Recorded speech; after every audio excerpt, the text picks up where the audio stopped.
So we've got a few people that have just joined. So for those just joining right now, welcome to the live stream. I just thought I'd do one at a completely different time of the day because I always do them about 12 hours earlier than now. So I thought I'd try one and just see who joins. And if you have any questions or whatever, or suggestions for videos I can do, all that kind of stuff, let me know. It's always good to get more feedback, and I'll fill you in about what's coming up on the channel, as well as some things I might be changing pretty soon as well. So we've got 10 folks watching. Let me know where you're from and around the world. It's always good to know. I think we're going to get more people from Europe and maybe Australia and New Zealand on at this time of the night here. So it's 9:22 p.m. So I thought I'd try a different time and see who joins. So we've got a few folks in now. This is cool. All right, let me just check. All right, awesome. So we've got Ahmad Kareem, who joined the live stream last time, and it was awesome having him on. So welcome back to the live stream. This isn't a Hangout one, this one. I'll be doing that on Sunday my time. So I'll let you know when that is on via email. And if you want to join the actual Hangout ones as well, folks, you can email me at intheblues@outlook.com, and I'll put you on the list to get notified about the ones you can join. I haven't done one of these solo ones for a while, so we'll see how we go, and we'll see how many people join. It's a, like I said, it's a different time of the day. It may work, it may not work, so I'll see how we go. We had a lot of people join the last live stream. It was awesome. It was so much fun when we had all the folks participate in it as well. So yeah, Ahmad Kareem, man, welcome anytime. It was really cool having you on. You're a good personality. We got Daniel Adams from South Africa. Welcome, man. What time is it there?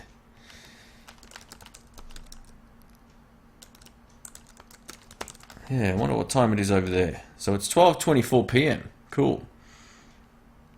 So I'm guessing, you know, most people around the world, other than in Australia, it'd be probably midday or somewhere around that time. I could be totally wrong, but it'd be daytime or sunshine anyway. So, all right. So here we go.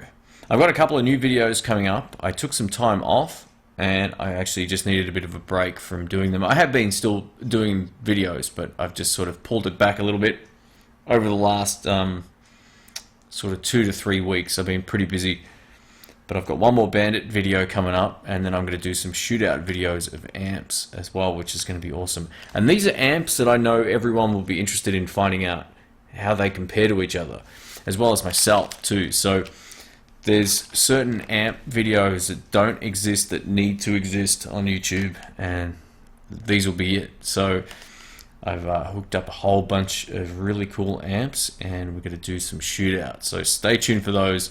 You'll love them. It's Vox amps, Fender amps, Supro, all kinds of stuff. And they're going to be amps that are similar in either terms of size or price, all that kind of stuff. So those shootouts should be pretty fun. And I have some new pedals on the way too from a few folks. I've got some new stuff coming in from Wampler, which should be awesome. And Brian's sending me 3 of his new pedals, which I'm looking forward to. And we're basically, what else is there? There's a couple more pedals from Greece coming, from Rat Pedals as well, which I haven't seen them before. And I believe there's a couple of new pedals from VS Audio coming down as well. VS Audio pedals are awesome. So yeah, there's a couple of new things coming down. There's also another company from Brazil that have contacted me as well. So we should get some pretty good quality pedals coming through on the YouTube channel, which is always good. I've sort of declined a lot of the cheaper stuff. I think I've done just about all the cheap pedals I can. So it's time to focus on some that mid-range stuff, and you know, going into some of the not just because it's more expensive, but I want to bring up the overall quality of the new videos to match the standard of the production. So it'll be good pedals with really high quality, you know, or high quality pedals with high quality video production. So all right, we got Jerome from I'm not sure where he's from. Greetings from the Netherlands. How are you, man? I like your last name. Very cool. And we've got Edgar from India. Welcome, man. If it's your first time joining the live stream, feel free to ask some questions. That's what this is all about. I just want to spend 30 minutes to an hour, whatever, answering questions in person, because I get lots and lots of questions every single day on Facebook and all kinds of ways. So, and the videos, which I can never keep up with anymore, it's just too big. So feel free to ask away. Alright, so Boy from the Crowd says, Shane, in your opinion, do strings need changing before a recording session on guitars you haven't played for a while but had new strings on? In short, do they lose tone if unplayed? Yes and no. If you've got them in a hard case, like say a Gibson hard case or a Fender hard case or whatever, and there's not a lot of airflow, not a lot of humidity damage, all that kind of stuff, you should be fine. Look, I keep most of my guitars in a hard case.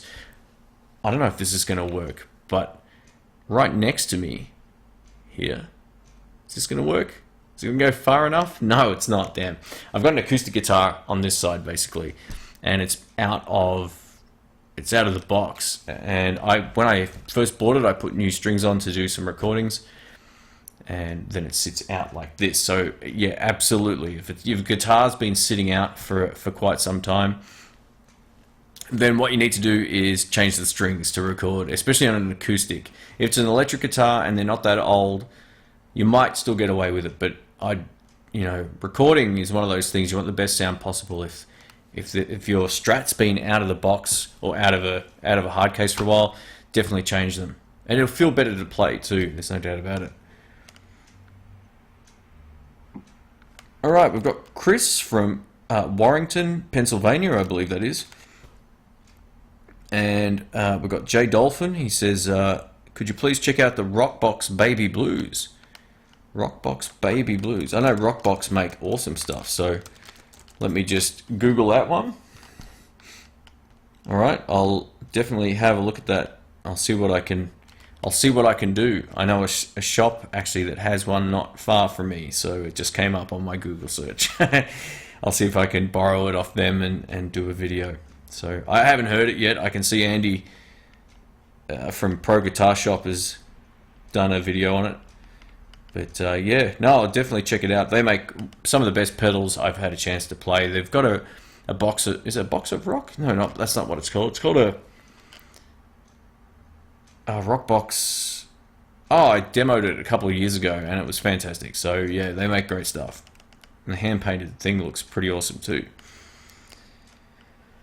Alright, so Matthew Hunt asks, hi Shane, can I ask, is your Tokai Les Paul 50s or 60s neck profile? The one I've got is 60s, so it's not as fat as the gold top that I've got. The gold top is probably a third fatter again, maybe more.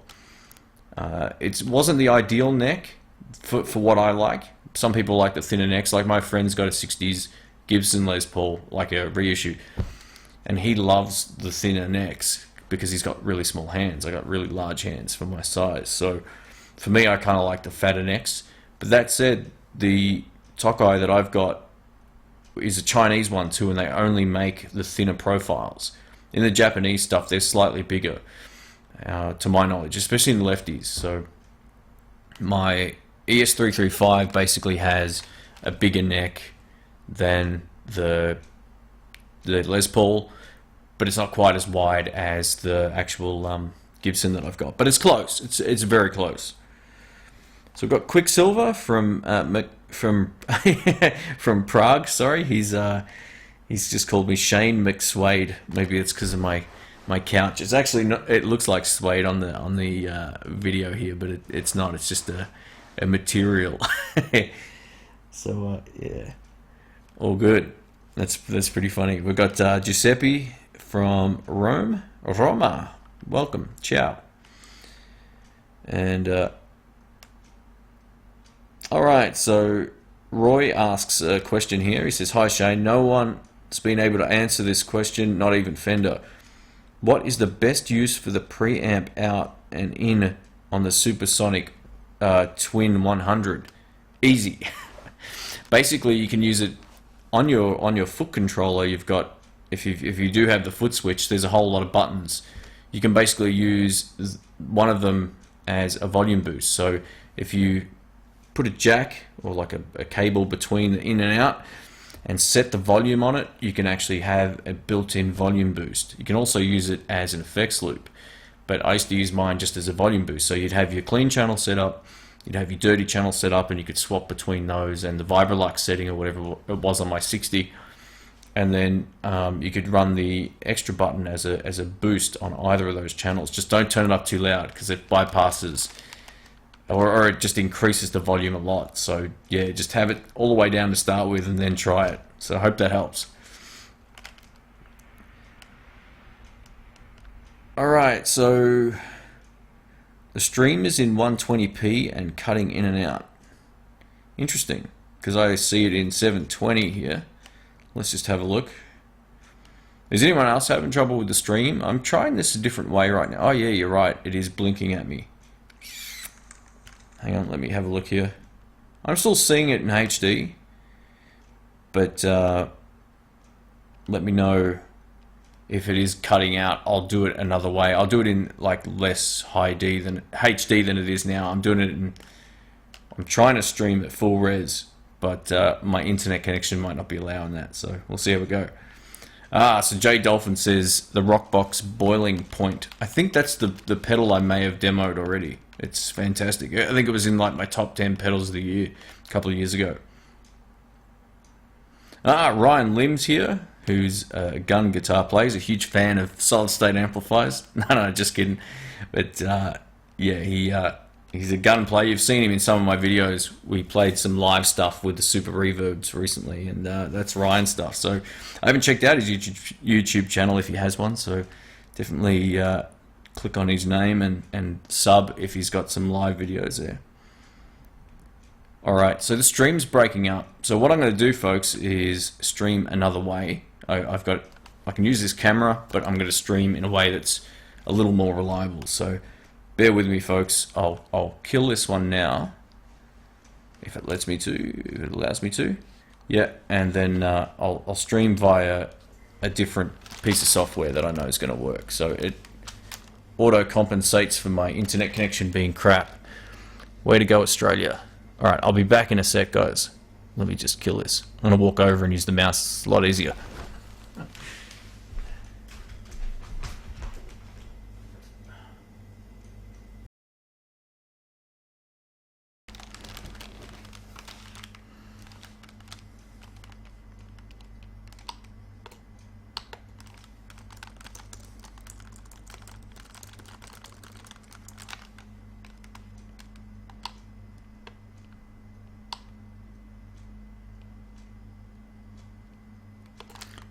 Alright, we may be back, so please let me know if the stream's working better now. I'm trying it a different way. Hopefully this works. Doing this high def / HDMI streaming looks the best, but it glitches a lot. People don't realize how glitchy live streaming is still when your internet connection's not, 10 meg upload. So anyway, looks like I'm back. So Ryan said he needs to send me a video from the other weekend. If it's good, man, I'd love to see it. That would be awesome. Even if you're able to upload it to somewhere like YouTube, even unlist it, I'll be able to get it that way. That'd be unreal. Thanks, man. And nice playing the other night, by the way. You were cooking. So Quicksilver says it's 11:34 a.m. there. Yeah, I don't know if it's going to be streaming in HD now. I'm hoping maybe not, but it still might do it until it starts to lag. So we'll see how we go. It's what I don't understand about the whole streaming thing is I'm streaming and I get the green light, which means everything's fine, everything's working great, and then all of a sudden it goes orange or red, and then it goes back to green. So I don't know if it's congestion somewhere other than here at home. I'm not uploading or doing anything else on any other computer other than monitoring the chat here, so it's super glitchy. Roy asks, I'll Facebook my question to you. Yeah, either that or feel free to ask if you're still here. That would be that would be cool. I'm happy to answer some stuff. If we don't get too many questions, I won't hang around too long. It's just something I like to do from time to time. I don't get Ryan to join one of these live streams or do some videos with him. He's got one of the best guitar collections / chops that I know of, and it's all great stuff like Behringer and no. He's got lots of great stuff. His compressor's about this big, so yeah, it should be fun. So let me know when you're free, man. We'll hang out and do some vids. So we've got Wombat Page from Warwick in Queensland. It's one of those. So yeah, cool. Someone's posting links. I don't know if you want to click on that, but I don't. Not right now. So yeah, in terms of the Rockbox boiling point, I think I've already demoed that pedal. And let me know if the stream is still good. I've got the orange light back again. So yeah, cool. I'm putting together a new podcast. I'm going to film it and record it tomorrow. I've got loads of great content for it. I only do them when I have something to say or have something that I might find, interesting to talk about. So the podcast will be back. If you're not already subscribed to the podcast, you can check it out on iTunes or any of those podcatching software platforms and just type in the Blues and you'll find it.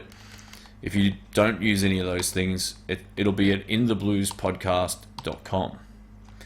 So yeah, I'm looking forward to doing one. It's been ages. I've been working a bit the last 3 weeks doing IT stuff, my fallback plan, but I'm glad that's finished. I get to do more of the stuff I enjoy now as well.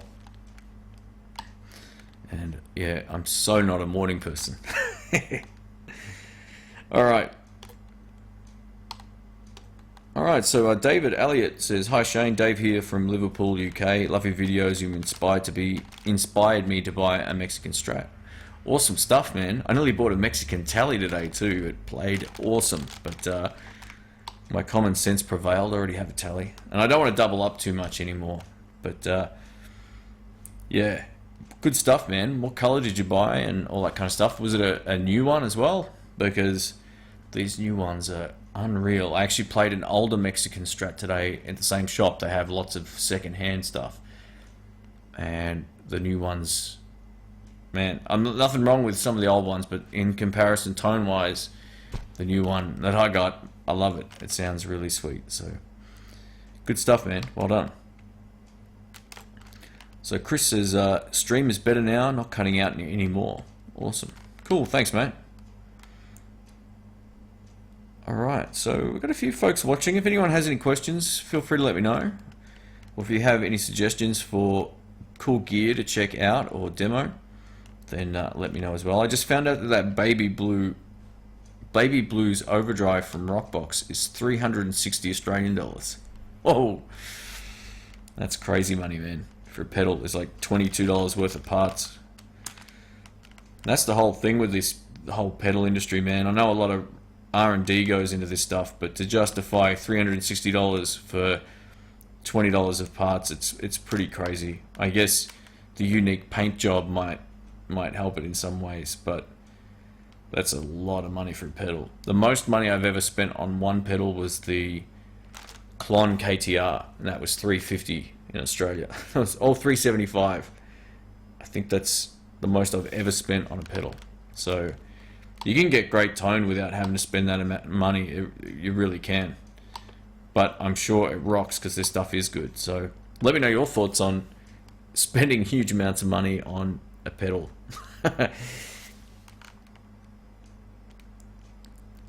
Alright, so Casey Featherstone says, howdy by the way, says, you inspired me to buy a Joyo American Sound, 100% no regrets. I see myself bothering to mic and amp for a while. Oh, I don't see myself bothering to mic and amp for a while. Sorry, I misread that. Yeah, awesome. They're fantastic pedals. They're great. We've gigged with them. Rick and I did gigs with no amps, plugged into those amp sim pedals, and that was it. It was too easy. And it's funny because the venue said, man, I loved your guitar sound. Like, it wasn't too loud. What were you doing? Where are your amps? And we're like, we didn't have any. We just went straight from the American sound pedals. Well, we had a pedal board going into that and then into the PA system. Had the foldback coming up at us so we could hear ourselves fine, and we didn't kill the audience, which was good. And everyone was eating dinner too, so you know, if you've got your amp on a stage and the people are eating right in front of where you're playing, last thing you want to do is kind of just, you know, shatter their ears. Well, I like to play loud just as much as the next guy, but using those American sound pedals is fantastic.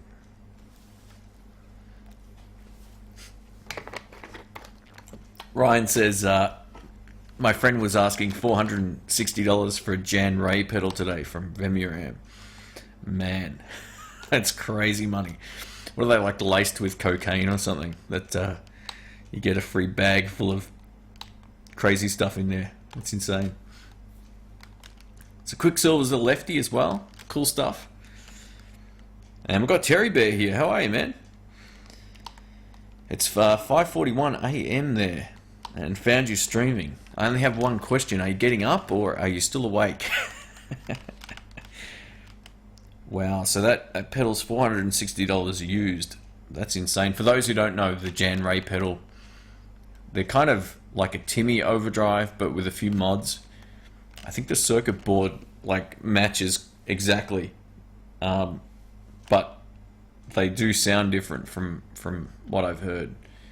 I'm yet to hear that in person myself, but yeah, I know a guy who's had both, and yeah, and I've also seen a lot of schematics online for both those pedals. They are the same circuit board.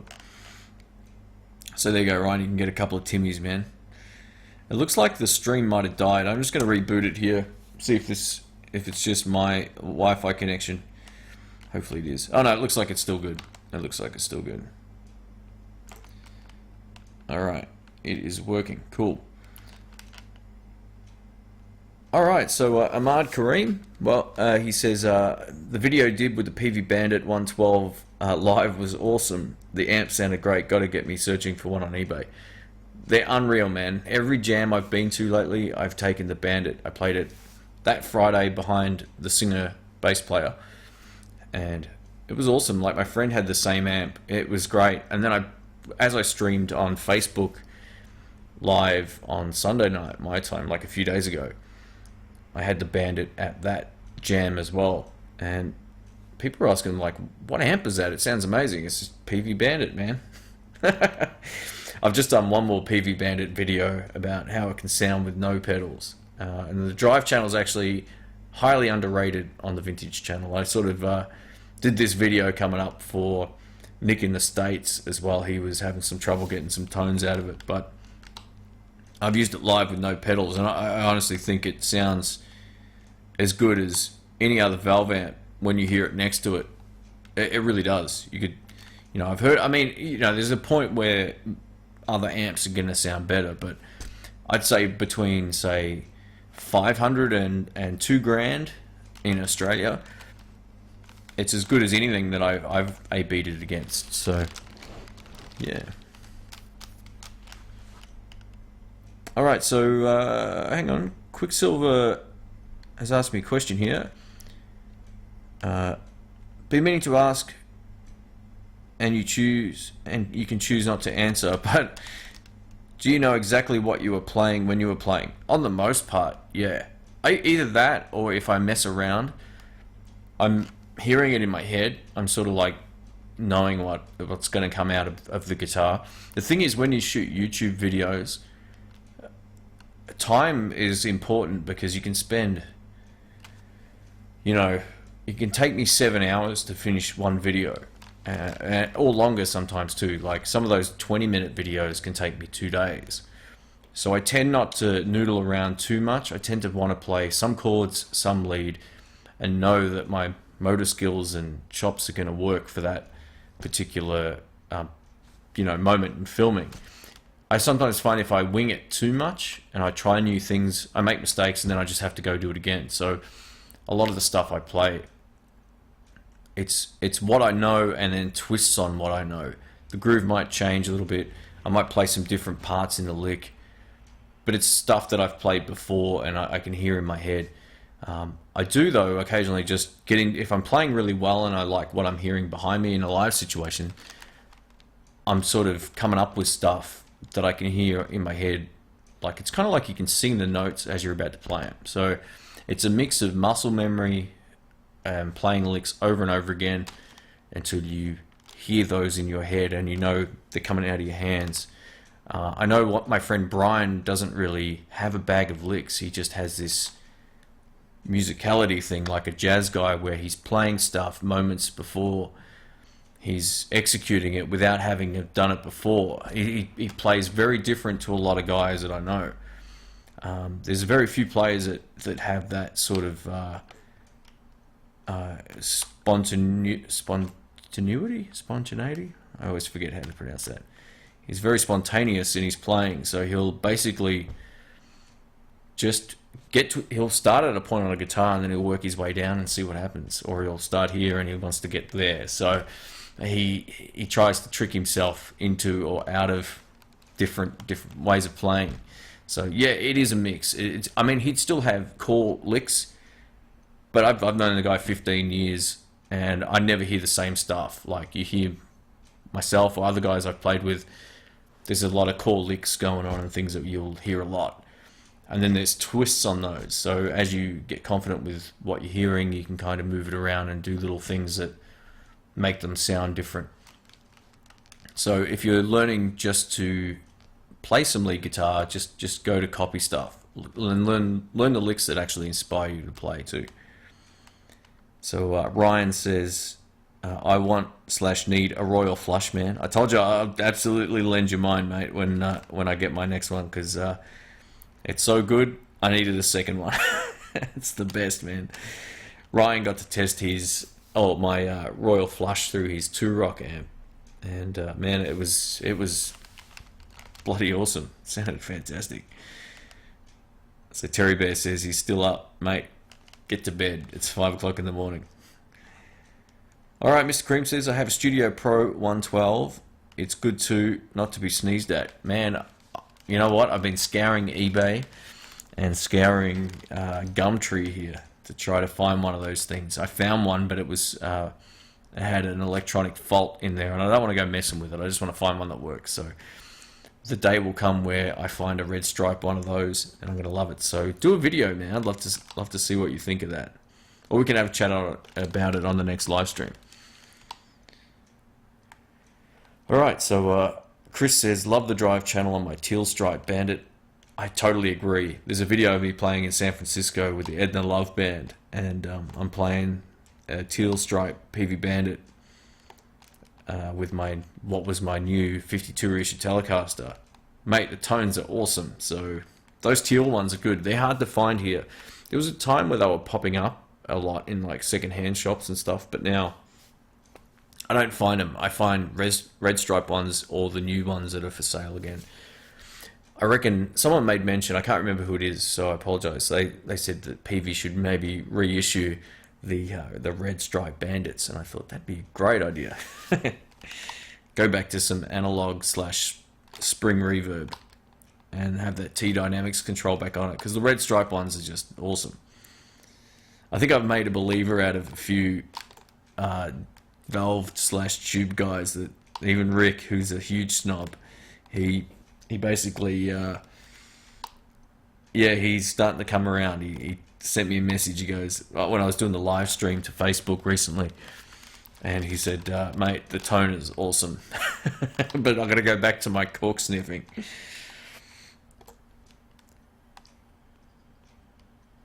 Yeah, Ryan says, Brian is awesome. He really approaches the guitar differently, which is pretty refreshing to hear. Yeah, absolutely. So VS Audio says, thank you guys. Indeed, the Royal Flush with the PV Bandit was awesome. Thanks, man. That pedal with any clean channel totally rocks. My friend Alex was loving it. It was some of the best tone I've ever heard him have as well. A lot of my licks come from the first teacher, who is a blues player. This is from Chris. Every time I pick up the guitar in a store, I play the same blues licks. So listen to someone else and learn some different licks. One of the first DVD videos, actually, was on a VHS tape. that I got was from Matt Smith, A Beginner's Guide to Blues Guitar. Definitely check that out. You'll probably even find it on YouTube for free. He looks like this huge guy. I think he's got a beard in this video, but he's got a green Strat. If you find that video, yeah, he's got a lot of hair too. I think he went bald over the years, so you may find like a newer video of his, but this is an older one, and that's got lots of great licks. So check it out. It's got all the great little tricks for chords.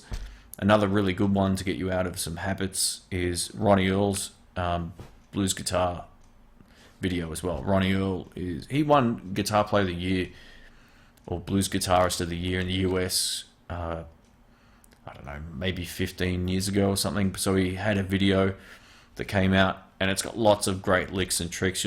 Basically, these are the two that I went through. I went through Ronnie Earl's one, and I went through Matt Smith's. They were the main two. I did also have a Buddy Guy one as well, but that didn't really do much for me in terms of it wasn't a great instructional video. A Buddy doesn't teach you how to play. He shows you what he does. It was okay, but these other two are great. So start with the Matt Smith one.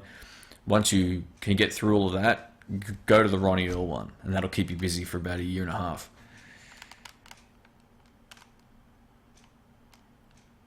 All right. So VS Audio asks, Shane, what's your favorite blues song to jam with? I really like just firing up live Chris Kane videos on YouTube and just picking up my Strat and not even plugging in and just playing along. His phrasing is awesome, and he plays different. Yeah, he's got great phrasing. He's got great licks that I can't work out, but I like playing along to sort of videos with people playing more so than just audio. If I'm going to play to CDs, I'll play to Albert King live in 1979. I love that. It's super cool, super funky. Probably my favorite blues album. So yeah, give or take. Eric Clapton, From the Cradle. There's some slow blues on that I love to play to. I love to play to B.B. King and Eric Clapton's Riding with the King album. Not all of it, excuse me, but yeah, definitely some of it. Some of Tommy Castro's stuff, like Calling San Francisco. I love that song. Man, I got lots. You know, I'll even chuck on some Albert Collins on YouTube and just jam out. So it's funny, my CD collection's probably more abandoned these days due to YouTube. I tend to play to videos that I find, and it's just whoever I'm listening to a lot at the time. And then I'll chuck on like Albert King and Stevie Ray Vaughan, that In Session album, or that's also on YouTube as well. That's a really great blues video / CD. It's definitely worth it. If you're a blues fan and you like either Albert King or Stevie or both, get it. It's got a great vibe. It's recorded really well. It's the best of those Canadian sessions that they did, and it's definitely worth checking out. So yeah, that would be another one. It gets me in different frames of mind. The Clapton thing is like play less. The Albert King thing is play with more attack and intensity, and the Stevie Ray thing's kind of like play fast and in phrases. So yeah, it just depends. I used to play to Robert Cray's album, which I can't think of the name. I can see the image. It's a black cover anyway. But yeah, it's I really like Robert Cray's approach. I think he's highly underrated. And occasionally I'll just throw on blues guitar backing tracks on YouTube and just play to whatever comes up. Or funk ones as well. I really like jamming out to that. So Cameron Crowley says, yeah, I agree, the VS Audio pedal is amazing. I wish I wasn't a poor high school student. That's alright, when you leave high school you can be a poor guy outside of that, like me. No. That's why I think it's good getting educated in other areas than music. It definitely helps. Alright, so hi Shane. Have you picked up the Danny Gatton movie that's being released soon? No, I didn't know about that. So thanks for the heads up, Stratboy999. Appreciate that. I'll have to check that out. I mean, Danny Gatton's a fantastic player. I got those Danny Gatton pickups in my in my tally as well. I'm not like a huge fan of him, but I've seen him play. I didn't really know much about him until after I got the pickups, and then I just went, wow, this guy's a gun. So yeah, I'll definitely have to check that out. So Casey says, thanks for doing this, by the way. What's your thought on the Pro Juniors? I hope you didn't think you were going to get away with not reviewing one. That's one of those amps I'm going to review very, very soon. So there's a whole lot of amp videos I want to do in the next couple of weeks, and they're going to be maybe on their own, but mostly comparing to other amps that either have the same speaker size, the same watts, or around the same price. These are videos that don't exist on YouTube, to my knowledge, and I know they'll be very, very popular. So these are, yeah, stay tuned. I'm going to review or demo that amp. The thing is, I've only used it once at a guy's house, and it sounded pretty cool. It's very basic. It only has, I think, the 2 controls, volume and tone. I like reverb. That's just me. They call it the talent control, which is probably why I like a lot of it, because I need all the help I can get. But it's one of those things where, for a small home amp, awesome. Could you mic it up and use it out? You probably could, but you'd need a foldback that's got enough volume to get over the drums and all that kind of stuff. It wouldn't be my first choice for a live loud gig. Neither would a Blues Junior. But, you know, they can sound good. It's just if you've got a drummer that hits hard, good luck.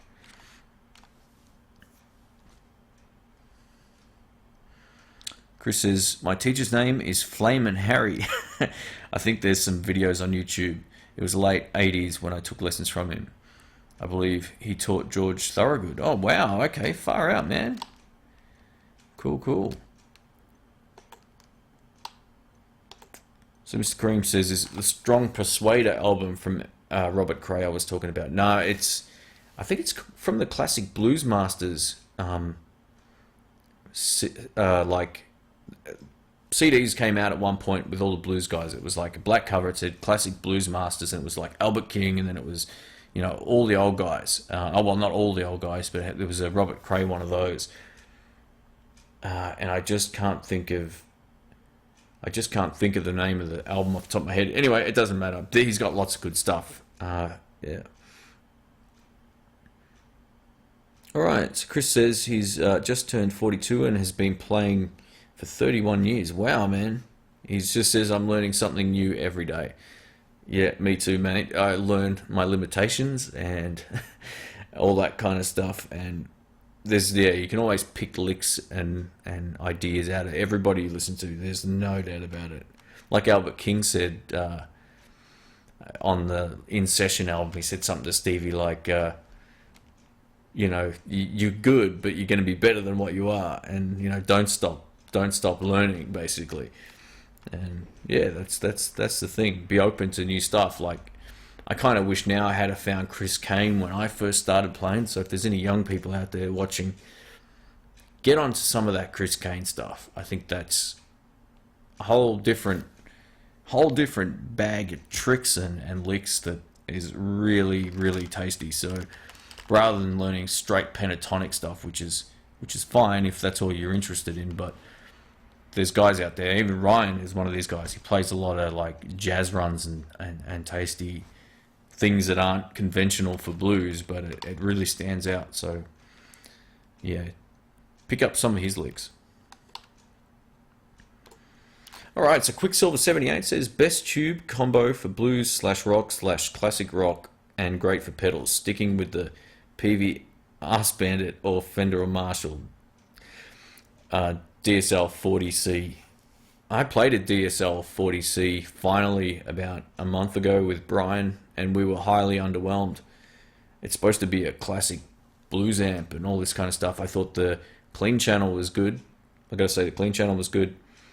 The first gain stage was okay. The second gain stage was atrocious. I wouldn't ever buy one of those things now. Look, they might have been made in England or something back in the day, but the new ones are very, very,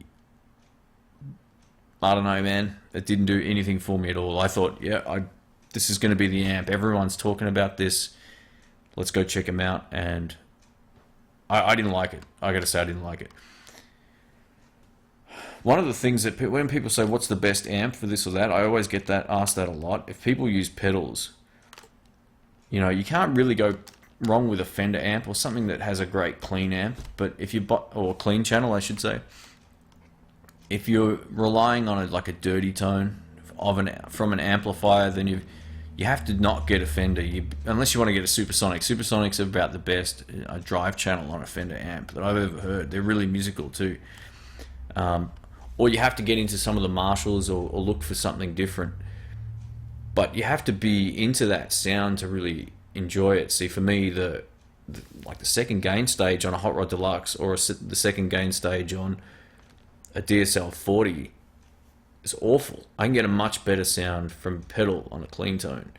So if you're happy with your clean tone, find the right pedal. That's my suggestion. I don't know. I just really think drive channels are highly overrated, even on amps like Fuchs and that, where they saw you're buying those amps for their drive tone more than you buy them for their clean tone. The drive tones just aren't as good as the clean channel with a good pedal. They're just not. We've done the tests. So anyway, that's my thoughts on that. I just, you know, if you want an all-round amp that's great for pedals, you know, you can get any one you like, but don't buy an amp with 3 channels if you're gonna use a clean tone.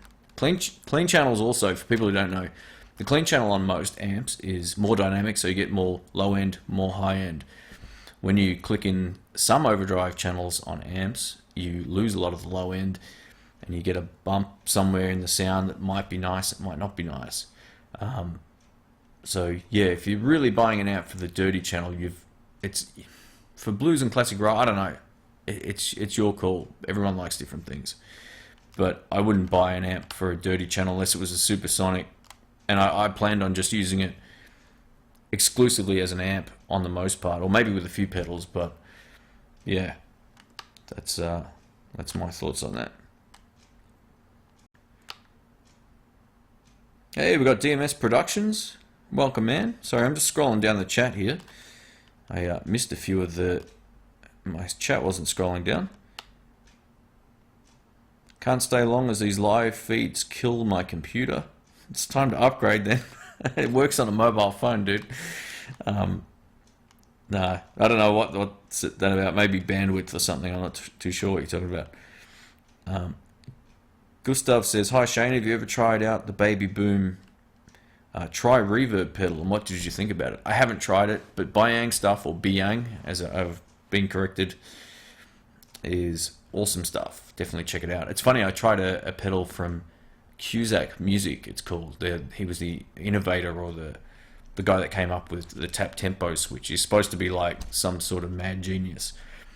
And there's a pedal that's very, very similar to the Byang X Drive. And yeah, I'm just going to say, like, but the Byang X Drive, for example, is one of my favorite all-time overdrives. You could put that up against the Maxon Overdrive Pro or any Tube Screamer, and it's amazing. So I'm sure the Byang or Byang pedals are good. The reverb one I haven't tried, but I know generally their stuff is really good quality. Interesting, the dudes from Anderton's rave about it. Yeah, that's because those guys are salesmen. People don't realize that they promote everything, and that's kind of why I unsubscribed to them a while back, just from my own thoughts. Like, I used to like their videos, and then they reviewed that piece of shit Messer cab clone thing, and they said this thing sounds like crap. And then, you know, a few months later, they're raving about how great it is, and a guy had a Bluetooth speaker showing you an A/B between what was supposedly the cab clone and an amp, and it could have just been the amp. Like, there was no proof that it was actually that. I highly doubt their intentions sometimes, and if you want to see, for example, how crap that unit is, go check out Spectre Sound Studio's review of it. He's an honest guy when it comes to stuff. Andertons, man, I don't know, like, they seem like nice enough guys, but everything they review, they sell. That's the difference. I don't sell 90% or more, 95% of the stuff I demo on my channel. I sell a few things. That's about it. I sell generally ex-demo stuff more than I sell new gear. So yeah, that's the difference. That's the difference. They can rave about whatever they want because they've got a, you know, probably 20, 30 grand worth of stock sitting in their shop. All right, so that's that. That's one of the reasons why, on a different tangent, there's some YouTube channels I can't watch anymore because of their approach to stuff. And this is another reason. I was going to go to NAMM next year, and I just thought to myself, I don't want to be like the media whore YouTuber that is out there promoting and flogging all of these companies and interviewing people and all that kind of stuff. There's enough idiots doing that now. I don't want to be another one of those. I want to keep my channel kind of grounded in reality and honest, and just do what I can from my house and keep that going, rather than, you know, being best friends and sort of getting into that mix of YouTubers that want to do everything now. This doesn't interest me with these companies. Anyway, I'll get away from that. White Studio says, hi Shane, you helped me a lot to choose pedals. I'm playing through a Laney CUB10. It's only 10 watts when connected to a 212 or 412. It's giggable. You know what? I've heard that before. There's a Vox Pathfinder amplifier, which is like a 10 or 15 watt solid state amp, and I heard it through a Bassman style 410 cab, and it was super loud. It was really, really good. So yeah, it was awesome. So yeah, look, this is what a lot of people don't understand about amps. Speaker efficiency is a huge thing. You can take it. Here's a great example. You can take an amp that's got a 10-inch speaker and it's rated at 15 watts, and you think, you know, it's not that loud. It could be loud, but it's not, you know, definitely loud or giggable. And then you put that same head into a more efficient speaker box, and all of a sudden your volume goes up. Speakers are rated at different decibel ratings, and unlike temperature or any other rating, each increment of 1 is a whole lot louder than the previous number. So if it's 90 versus 91, it's actually a huge difference in the scale of decibels. It doesn't work the same as what you might think. So from, say, 89 to 95, massive jump in volume. So that more efficient speaker that's got the higher rating is going to be a whole lot louder. So good point. Thanks for that, man. All right, so Chris says, it took me some time to break out of the pentatonic box. By listening to a bunch of different music, I pieced together my own style. It's always evolving. Yeah, so is mine. I remember when I started, I still dabble with some of that country picking with my left hand, which is most people's right hand. But it was a time where my playing wasn't making a whole lot of sense to myself. But now I've worked out at least what I do, my simple kind of stuff kind of worked, and it's my own little style, and that's what that's what will come out of it. You can, unless you're doing unless you want to just clone someone's style, which I never understood. If you just pick bits and pieces out of different players and styles and even rhythm stuff, you're going to have a style that's very unique at the end of it, because everybody likes different things, and you'll learn the things that the best for you, or that inspire you the most to learn. Sorry guys, just have some water.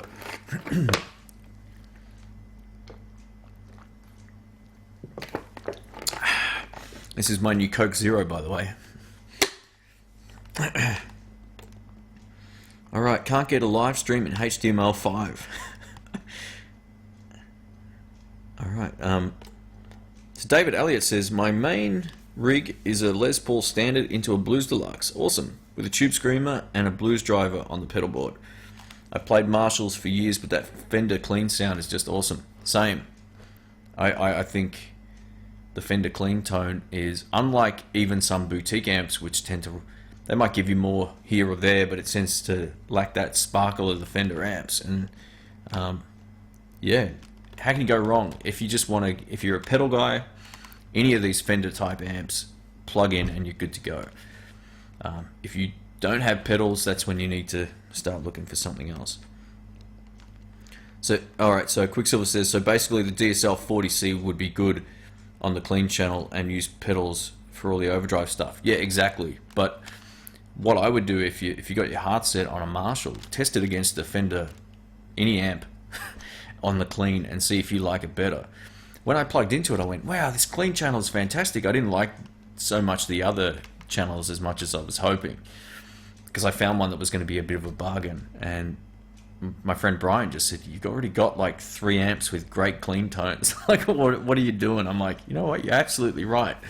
So I'm basing my purchases on my reference is the amps I already have. If you already got a Blues Deluxe and you want to get a Marshall for the clean tone, I know this is 2 separate guys here, but there's no point. There really isn't any point unless one's lighter than the other or something like that. Alright, so let me just go down here. Oh, wow, we've got quite a number of stuff since I... sorry guys, I've missed a few... My stream doesn't like scroll automatically on here, guys, so allow me to get through some of these and I'll reply here. Yeah, so Quicksilver says, but I guess the cost is not justified for just the clean channel only. Yeah, why buy a 3-channel amp if you're not going to get the most, if you're not going to use the other 2 channels? It just doesn't make any sense. That's why I wanted the Blues Deluxe, because I can plug into the clean and I was good to go. It has one dirty channel which isn't great, but it's usable on the worst case scenario. Super Reverb, 1 channel. Oh, it's got the 2, but they're both cleans. And amps like the Deluxe Reverb, all that kind of stuff. Just great pedal platforms. I got a bit of a husky throat, sorry guys. I got asked. I want to get another Bandit to run in stereo in a stereo rig. Have you ever run in stereo? I've ran 2 Hot Rod Deluxes in stereo, and it was good, but it was harder for me to get a great sound. I know it sounds kind of ridiculous. I had them split the first time out of a what was it? A Boss DD7 delay pedal, and I was getting a lot of ground loop and sort of like a hum, basically. It was either out of one of the amps or both. I can't remember what the scenario was. I had them spread out quite a lot too, and there's this like a loud ground loop issue. So I bought a DI box and ran one out of that, and look, there's other ways you can get around the ground loop issue. I won't go into them because they can be dangerous, but I bought a DI box to try it as well, and I ended up tweaking the amps too much. In the end, I just thought 1 amp for me is enough. And then if I want to if I need more speakers or whatever, I can run an extension cabinet, or I can just take my big amp out. So running in stereo definitely has its benefits, but it's going to take a bit of time to sort of get used to how it sounds and works, and also to eliminate any of those ground loop issues you may or may not have, depending on where you play. And if you do have ground loop issues, you're most likely going to get shocked if you touch the mic, if you're a singer or whatever. You know, if your lips touch the mic, look out. It can be dangerous, man. So I got asked here from Phil's Paradise. He asks, hi Shane, do you ever use high gain amps, and would you ever review one? I've reviewed a few sort of mid-gain type of amps. I don't really play any metal, and I don't play a lot of like hard rock sort of stuff, so I'm probably not going to do them justice. I tend to play what I would consider classic rock, blues, funk, and that's pretty much it. As well as my own original sort of stuff as well, but I can't really shred like I don't, and most of my friends don't play like that either. It might be worth maybe seeing if someone I could get to come in and do some of those demos might be fun. I know like pedal companies say, oh, we'll send you out this metal pedal, and I'm like, dude, have you ever seen my videos? I just can't play like that. So a big part of that for me is not doing a product justice. I just say, look, it's not my thing. Like ring modulators, I didn't even know why they exist. It's just not something that makes any sense to me musically. I can see why like heavy metal stuff exists, but it's just point of reference for things that I say no to. If it's higher gain, I've done some Marshall amps in the past though, and I've done some DV Mark stuff which had more gain than say a Vox, or the Voxes that have the drive channel. Coming up, I want to do a lot more Super amps. For those who've just joined too, I'm also going to be doing a lot of AB videos between a lot of classic amps as well, so stay tuned for that. It should be pretty cool. Alright,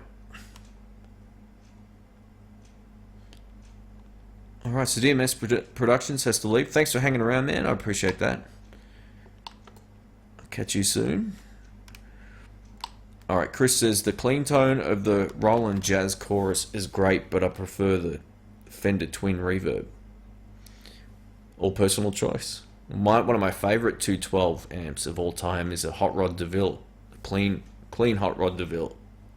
I had the Twin and the DeVille at the same time. You know, some people like this, some people like that, but yeah, it's all personal choice, man.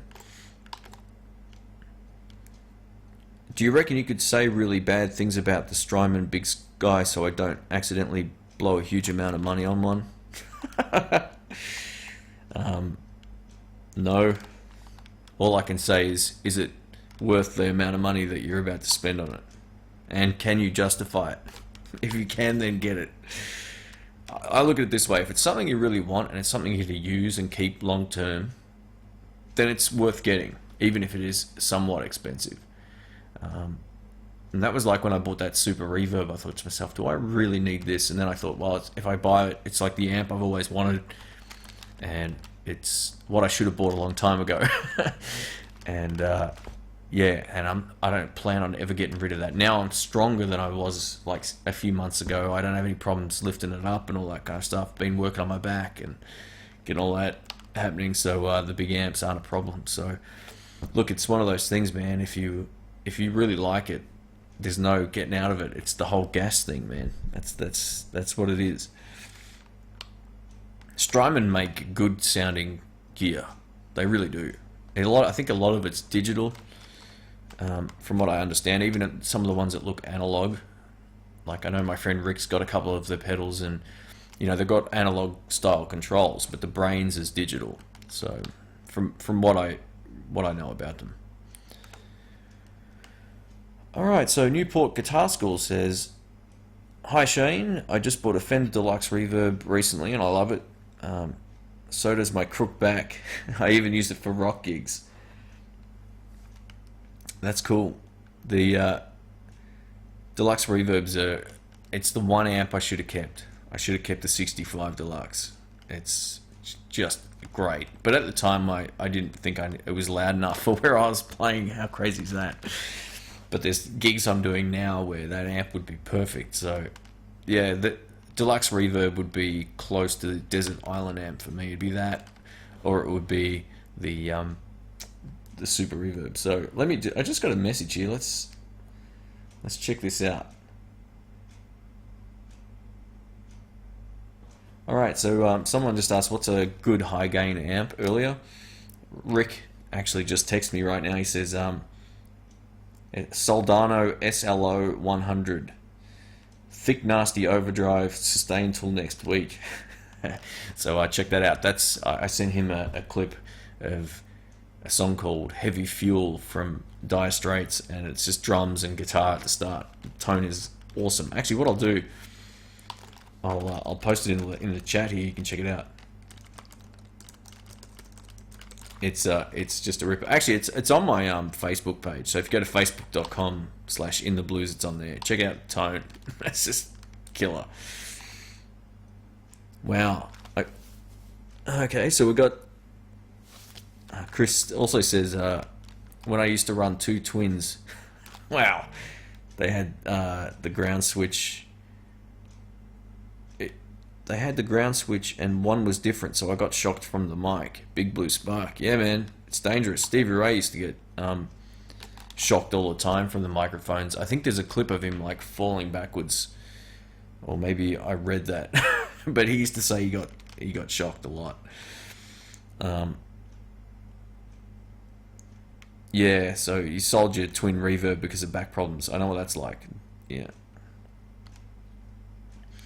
Yeah, that's when I bought the twin reverb. I bought it basically new but secondhand from a shop here in Melbourne. And as I was wheeling, it had wheels, thankfully. As I was wheeling it out to the car, he said, "Oh, I don't want you bringing this back because it's too heavy."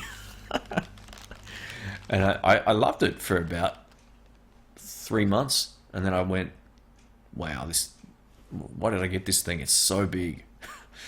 And there was the one thing about the twins I don't like. They're a real hard sounding amplifier. Like, the clean is dead clean, but it doesn't, it's not warm and lush like a DeVille, for example. So, yeah, they're two different sounds. You either like one or the other. They're both classics either way.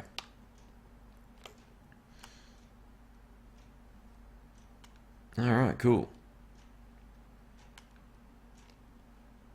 So Mr. Cream says Clapton played a Soldano amp in the early 90s. Hand wired in the USA, pretty expensive stuff. Yeah, I mean, I think he used that on the From the Cradle album, which I think some of his best tones, as well as his 335. You know, that 335. Every time he seems to play that, it takes him to the next level. I never got into the whole Clapton preamp thing that much. I think it's a bit fizzy, but yeah. Alright, so VS Audio says a nice lightweight amp for studio and gigs is the Koch or Koch Silvertone 20 watt Class A. That's what I used for live, and I don't like its high gain channel, but the clean is awesome for pedals. Sweet. So there's another reference to drive channels on amps not being great. Like I said, if you're a metal guy, if you play metal, there's plenty of higher gain amps you're going to dig. There's just very few drive channels I've ever used or heard that I just went, wow, that sounds great. And the only couple that come to mind would be the Supersonic 60 or the 22. I haven't used the 100 watt one, but I'm sure that would be in the same ballpark in terms of tone. Even my 2-Rock, it had a gain control, which was still a one-channel amp, I guess. That's probably a little bit different, but I just used pedals with it in the end and got a much better sound. Alright, so Eric says, I use a Carvin Vintage 16 and a PV Bandit. Both are light. Awesome. I use the Bandit because of your YouTube videos with the Eminent speaker. Awesome, man. Cool. Appreciate that. See, this is the thing, like, the difference between, I think, my channel and a lot of other channels and shops who have channels is if I say something's good, it's because either I own it or I've used it. It's not because I'm getting kickbacks or I'm selling hundreds of them. This is just how it is. So I got asked earlier why, another channel basically praises everything they review. It's because they got stakes in the business, whereas I don't. I can just go do my IT stuff if I need to. So I'm glad you're enjoying it, man. So I appreciate that. Cool. Alright, Jet City amps are designed by Soldano and pretty nice and affordable. Yeah, actually, they're pretty cool. I did play some of them a while back, but I haven't had a chance to do any videos. There was another brand that I demoed at the Rock Garage a number of years ago. They had, the name has slipped my mind. Damn. They were actually not bad in terms of their drive channel, but then there was only one amp. It had two 10 speakers, and it sounded great. Actually, let's see if I can find it, because it will make more sense. But most of those amps were geared towards metal players, so they had like really high gain settings, and I'm not the kind of guy that is going to be able to tell you if one super high gain distortion is better than another one. So let me see if I can find it. It was one of the best small amps I've ever played. It was probably better than like a Blues Junior. Let's see if it's here. Yeah, it's called the Black Star H. Oh, it's only a 5 watt amp. Okay, it's called the Black Star HT5TH. I'll link the demo in the chat here. You can check it out. This particular amp was really good. So I use an Eminence Texas Heat in my Bandit. The reason I use that is because it was sitting in my cupboard after I sold another amp, and I really liked it, so I put it in that amp, and I haven't looked back. I think it sounds great. So when I demoed this Black Star, I actually demoed 3 of their other amps, and they were all too high gain. And when I played it, you know, you can't really go playing bluesy stuff on a high gain demo. So I chose not to do those, like release those videos. It's just a waste of time. I would have got flamed.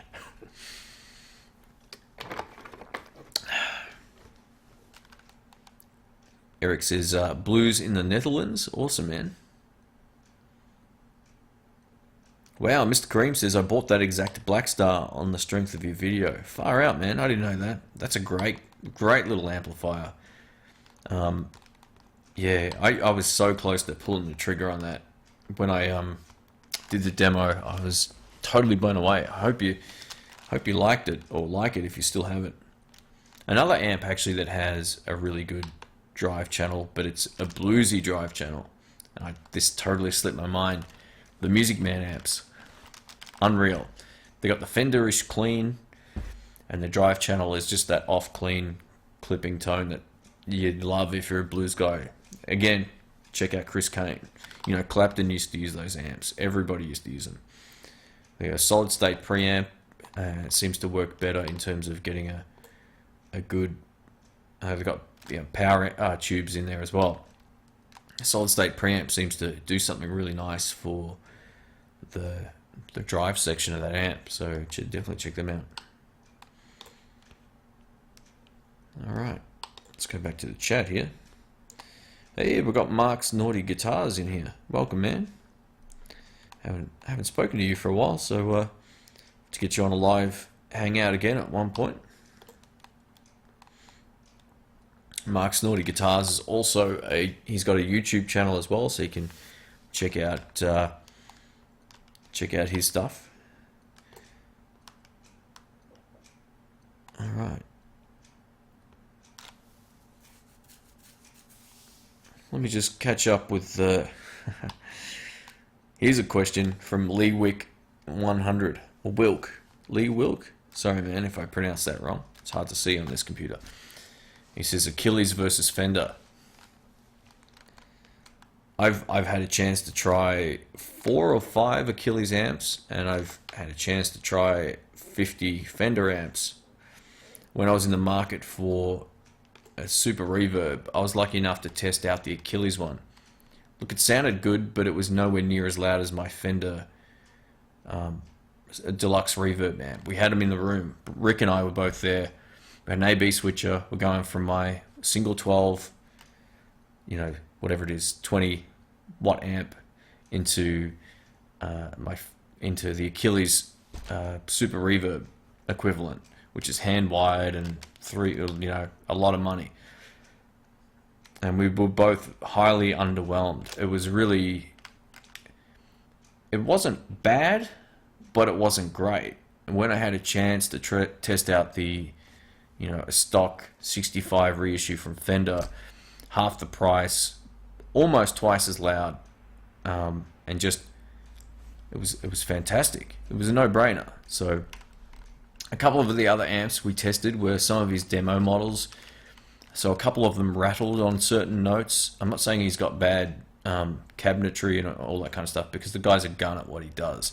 But we had some test amps, so they weren't like, I explained the problems we had to him, and he said, it could be this or that. So I just didn't have a great sort of experience with his stuff, and I got asked to do more of his amps at one point, and in the end I just didn't do them. And I don't know if I was just too busy at the time or what, but yeah, I don't know, man. Cloning amps that are already out there, I guess it's like the whole pedal thing. I don't get why people do that. Do something with it that's a little different.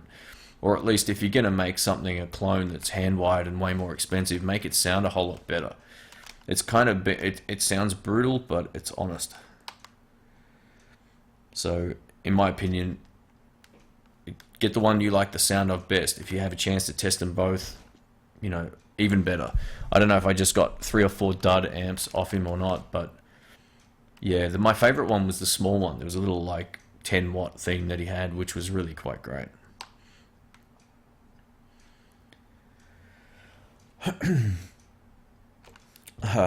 Eric asks, have you ever tried a Hughes and Kettner Pure Tone? I've tried a few Hughes and Kettner amps, but the ones I've tried, I can't remember the name. Is it like a Statesman maybe? It's like a 212 thing, super bright on the clean channel, like grab some nails and just hammer them in. They're one amp that I think have a decent drive channel, but they're very, very bright. So, yeah. Yeah, so VS Audio says, I think there's a fellow Aussie friend in Melbourne, Labros. Yeah, I've met Labros before. He's a lovely guy. He makes those amps. I picked him up from his house when I did the demo. His work shed / area is second to none. That looks impressive. But yeah, that's just one of those things. I didn't have the best experiences with his amps in terms of what I could just go get a Fender for half the price. So, with a 5-year warranty, how can you go wrong? All right, I think I missed a question here from Eric. Hang on, where is it? Oh yeah, have I ever tried a Timmy with your AC15? Never. I've only tried it with 2 amps. I tried it with a Heritage 30 watt combo in Florida at Jerry's, and I tried it through the big Fender amp with 3 speakers, which weighs a ton. The Vibro King maybe, or the Vibro, something like that. Anyway, you can't get them off the ground. It's a decent pedal, but not through my Vox. If I was going to play a Vox, I'd grab a pedal with more mids, like a Tube Screamer. I think they work great with Vox amps. You need that because they're scooped. They're a real scoop sound, the Voxes. You kind of need to put something back in. All right, Chris says, oh, hang on, my mistake. Newport School says, do you have a preference between the high and low input on a Fender Deluxe Reverb? Yeah, I mean, just use the high input, because the low one's more for, I think, probably active electronics. I always just used the side that was with the reverb. I never used the other channel at all. You might as well take that off. I don't know why they still do that. That would be a great mod. Just have a deluxe reverb with just that reverb channel and get rid of that other channel. Because if you don't want reverb, you can just turn it off. Like, why does it need a second input? I don't get that. It's probably just made sense in the 60s, but it doesn't now. All right, Chris says, do you ever think of releasing any of your band's music on vinyl? That would be awesome. That would be cool. It's so expensive to get done, man. Like my CDs, like when I had to get 500 of them done to get them pressed properly and printed properly and all that kind of stuff. And that wasn't cheap, so I can only imagine how much vinyl is going to cost, and then again, how many people are going to be able to use it, or I don't know many people with a record player anymore. It would be awesome, but I highly doubt that that I'd sell that many. All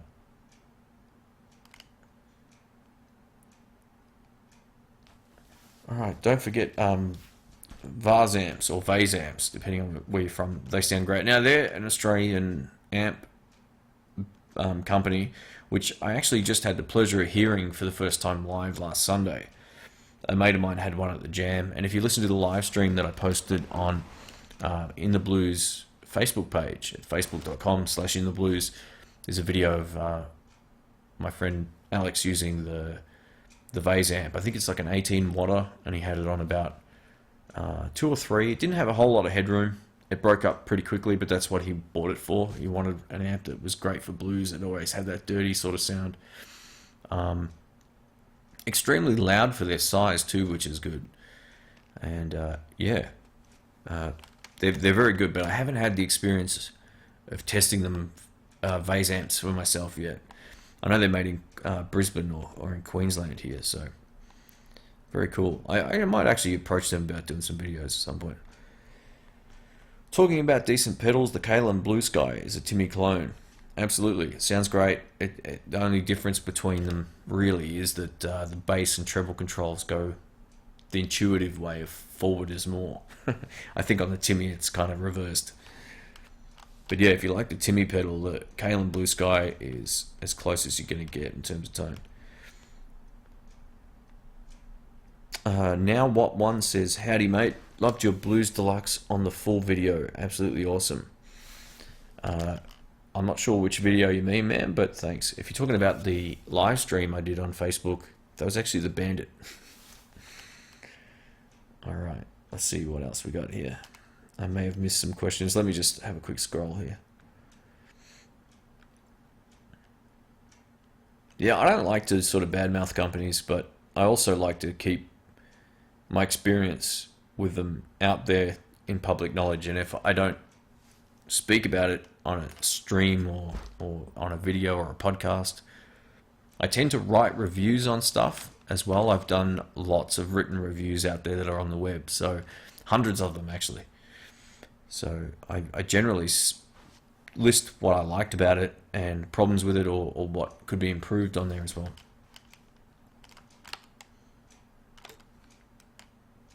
Alright, so Bravo just says he got a Union Jack amp custom made in Seattle for only $1,800 including delivery to Melbourne. Awesome, man. Union Jack amp. Sounds like an Australian thing in the US. That's interesting. I'll have to look them up. If I was using the streaming software, the Google streaming software, I'd be able to share what I'm looking at with everybody, but I'm not doing that right now. Or British, I was going to say, actually. Okay, cool. Oh, they look really nice, so check these out. Very cool. There's another brand that I was so close to pulling the trigger on called Little Walter amplifiers. Those amps sound great. Ryan, if you're still watching, get one. Look them up. They're like everything that a Fender amp is, and just the design is really cool. There's no doubt about it.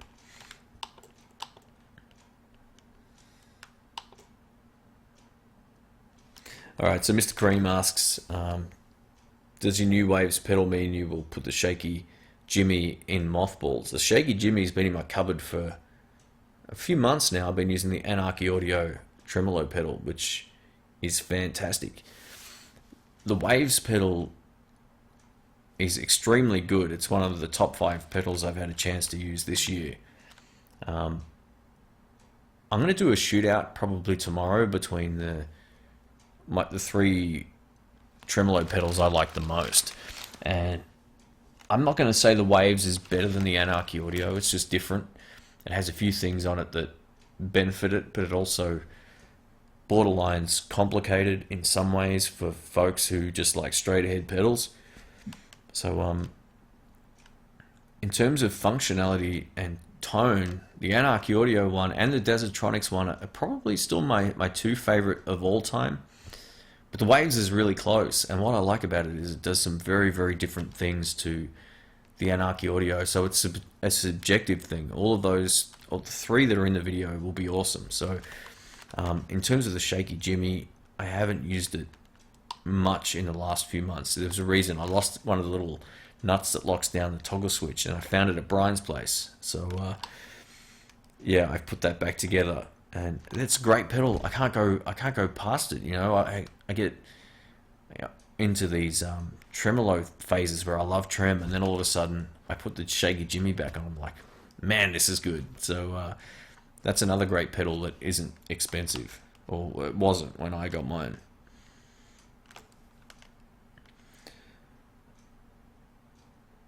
Alright, so Chris asks, have you ever checked out the Guitar Fetish website? They make GFS pickups, a lot of good inexpensive pickups and guitar parts. Yeah, I have. I've checked it out.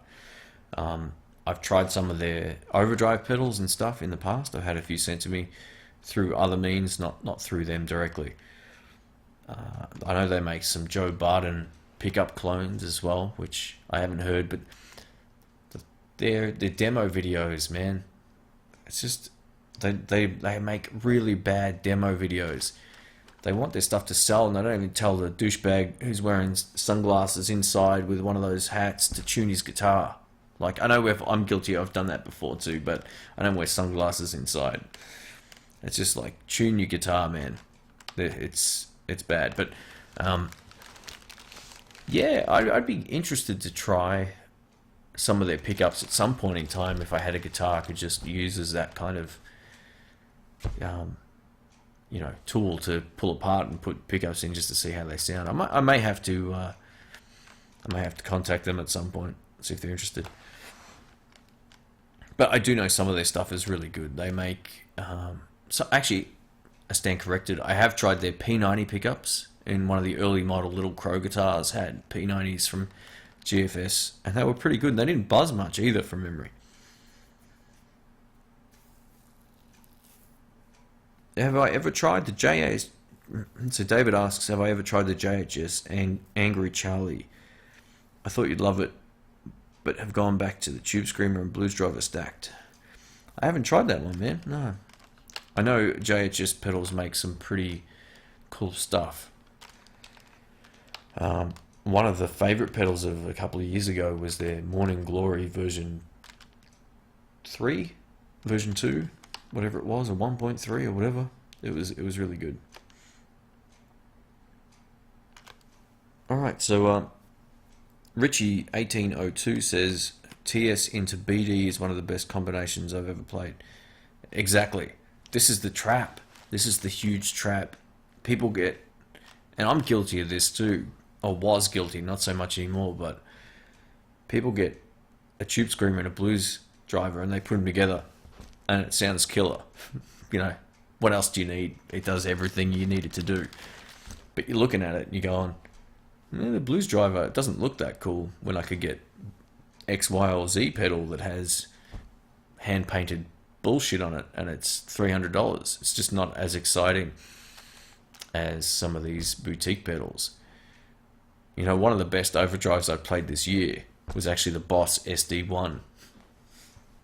I hadn't played it until this year. I thought it was great. I thought it was an awesome pedal. So it goes to show that these tried and tested combinations is what works. And speaking about that, I get a chance to test so many pedals and put them together. I used to do a series of videos called Let's Stack, where I just grabbed two random ones and see how they sounded. And being a guy who also plays live, either with gigs or jams or other bands or whatever, I know what works for me. So like when I say I put a video together that's the Klon and a Tube Screamer, they sound so good together. Like, they just absolutely do. There's very few combinations of pedals that work as well as the one you've just mentioned and the one I've just mentioned, with the exception of some of these other pedals that I'm using now. But you can't go wrong with a Tube Screamer and a Blues Driver. For blues, even two Tube Screamers can work. So yeah, you don't need to go too over the top with effects, especially with overdrives if you're playing blues. Like, I'm actually thinking of taking my Klon off my board now because I've got the VS Audio, which is a dual stage overdrive. It does everything that I want it to do in one pedal, which is pretty rare to find. And the reason I'm pushing that out to people is because it's very, very rare that I've ever found a dual stage pedal that works anywhere near as well as this, or two independent pedals that sound as good. So yeah, that's why it's using them in a live situation, not just at home, really shows how some of this stuff can actually sound. And that's why I posted those Bandit videos, because you know, you can use it at home and think, oh, it's alright or whatever, but when you use them out, people go, wow, what amp is that? And you tell them you got it for $160. It's sort of, people go, oh wow, you know. So it's tried and tested combinations of stuff, and that's the stuff that, if I say two pedals work well together for a style of music, I've tested them not only for myself or for YouTube videos, but I've used them myself. Alright, Leewick100 says, any love for Lola Imperials? I haven't tried them, man. So unfortunately, I'd like to try some of their pickups, but I think Brian might have some Lola Strat pickups in one of his guitars, but yeah, I'm not too sure, man. All right, so here's a good question. It brings up a whole other topic and something that I'm going to have a chat about on a podcast when I'm not losing my voice. Matt says, what valves do you use in your valve amps, or do you keep the stock ones? I keep the stock ones. The only time I change them is if something with the ones that are in there isn't working properly. Say valves or tubes can oscillate. Sometimes they sound like they're ringing, like there's a piece of metal loose in them. If that's the case and I can hear that oscillation, I'll replace them. I think the biggest and best mod you can make to an amp is the speaker. I've said it a million times. You can bias amps at different voltages and all that kind of stuff to get more or less headroom out of them as well. But there's absolutely no problem with keeping stock tubes in there if they're not faulty. So keep that in mind. Don't go on this wild goose chase thinking you can take a set of what's in the Fender amps, the whatever they're called, the stock Fender valves, whatever they're called. I can't think of the name of it. Someone will correct me here, but and think to yourself, oh, I'm going to put some JJs in here and the amp's going to sound 10 times better. It won't. You'd be lucky to hear, I reckon, 5 to 7% maximum. And then is it really relating to the valves, or does the amp need to be rebiased? JJ tubes are great in my amps, like when I had the Fender Excelsior, for example, and it didn't have a bias option, so you could just sort of like plug in different valves and all that kind of stuff. And also in the EL34 amps, on the most part, like the PV, what was it called, the Blues amp, the Tweed one. In that, you didn't have to bias it, so you could literally just plug in new valves. The only reason I did that was because the stock one had that oscillation problem, so I put a set of JJs and it was fine. I couldn't hear any difference with the amp other than it didn't make that annoying mechanical sort of sound or rattle or oscillation out of the valves here. So keep that in mind. Hey, we got Nick in the States in here. So Nick, I've just put a video together for you, mate. It'll go up on Saturday my time. I gave you a little shout out, and you can give me a response video if you so choose, or you can just comment on it. So stay tuned for that, man.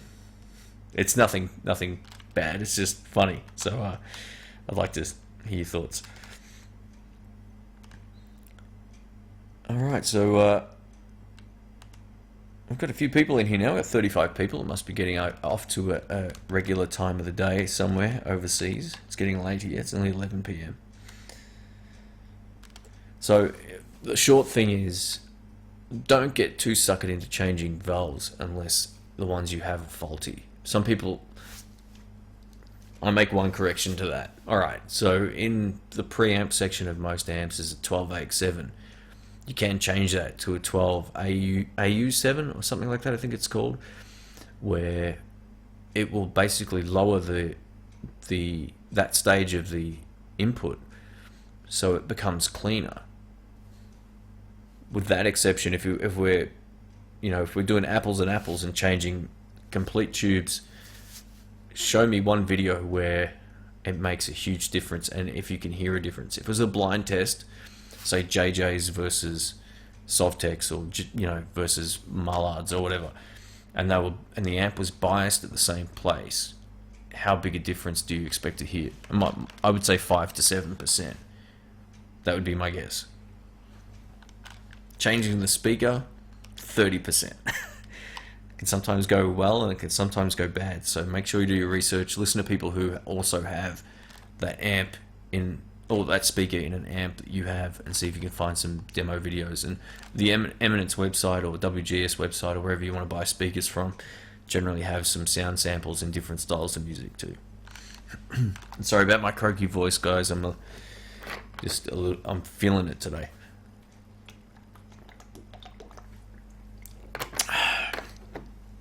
All right. All right, so Mr. Kareem says he actually bought one of the VS Audio Vibler pedals from Yeah, from Panos in Greece. I did a video with Rick where I posted some live clips of us using the VS Audio stuff, and it totally rocks. So I'm glad you ordered one, mate. And you're gonna have to do a massive rig rundown of your gear. I hear Mr. Kareem 33 has one of the biggest collections ever, even more maybe than our friend Nick in the States. maybe.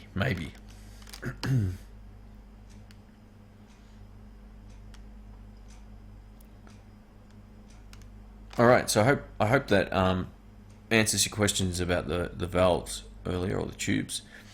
So David says, I just changed my Blues Deluxe speaker for ET65 after watching some of your videos. Massive difference. I was getting a lot of top end before I changed it.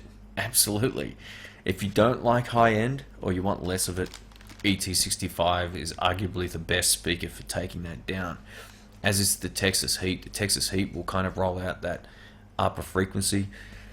The ET65 is a lot smoother sounding, and it will sound a lot warmer. It's kind of like the speaker they put in the Two Rocks, where Two Rocks don't have a lot of tops.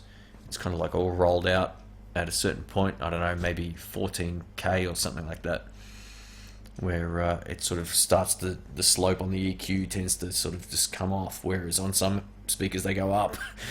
So yeah, that stock speaker in the Fender amps needs to just, when you buy that amp, take it out, put it in the bin, put it on eBay, or put it in an extension cab or something, and just put in anything else. You can almost not go wrong. Just don't get a Screaming Eagle.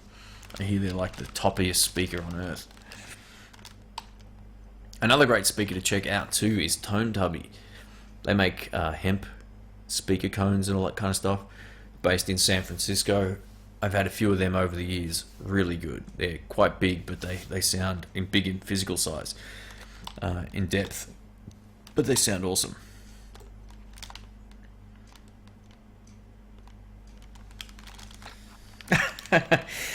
Nick wrote, that's to balance things. If one of us had too large a collection on the other and the other didn't, the world would be out of balance. Yeah, that's right. Yeah, your guitar collection's crazy. So for those who are watching, check out Nick in the States channel. Subscribe to his stuff. He's got lots of great guitar videos and amp videos and stuff. He's the king of the I always forget the name of that brand, man. I always think of the company that sells them, but the Harley Benton guitars, the Maestro. He orders like 12, 13 at a time. Alright, so Chris says, I still want to get a tube screamer again, but everyone and their brother uses one. I guess there's a reason for that. Absolutely, and there's a reason why it's the most cloned pedal in the world. You know what? I'm not an electronics guru or anything by any means, but I built a few of my own pedals, and the difference between a high gain pedal and a low gain pedal is sometimes the value of one of the pots. And we have a couple of pedal guys in the chat right now who can probably verify that. So there's a reason why it's loved and used by a lot of people. And sometimes, you know, people go, oh, it takes out my top end and blah blah blah, but sometimes that's appropriate for different type of sounds. So if you're playing it like a Strat or whatever, they work really, really well.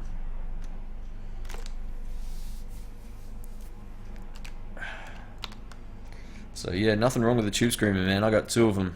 Well, actually, I've got more than two, but there's times where a Tube Screamer is exactly what you need, and it's the only thing that will give you that exact sound. And you're right, everyone else has them, but that's what I was getting at earlier. Sometimes you can get stuck in the trap of looking for something else when what you've already got works. Unless you're not happy. If you're dissatisfied with your sound, then it's okay. You can go on the hunt. But yeah, and sometimes you get pleasantly surprised as well. Like I loved my tone. I thought the OD820 and the Klon, best tone I've ever had, blah blah blah. And it wasn't until I heard the VS Audio pedal, and I had no expectations of it at all. I thought, here we go, here's another overdrive. And then I went, wow, this is just as good but different. So now I have like two frames of reference on what I like tone-wise. and there'll be a time where I take the clon off one board and maybe put the tube screamer back on. So yeah, it's handy to have one, there's no doubt about it.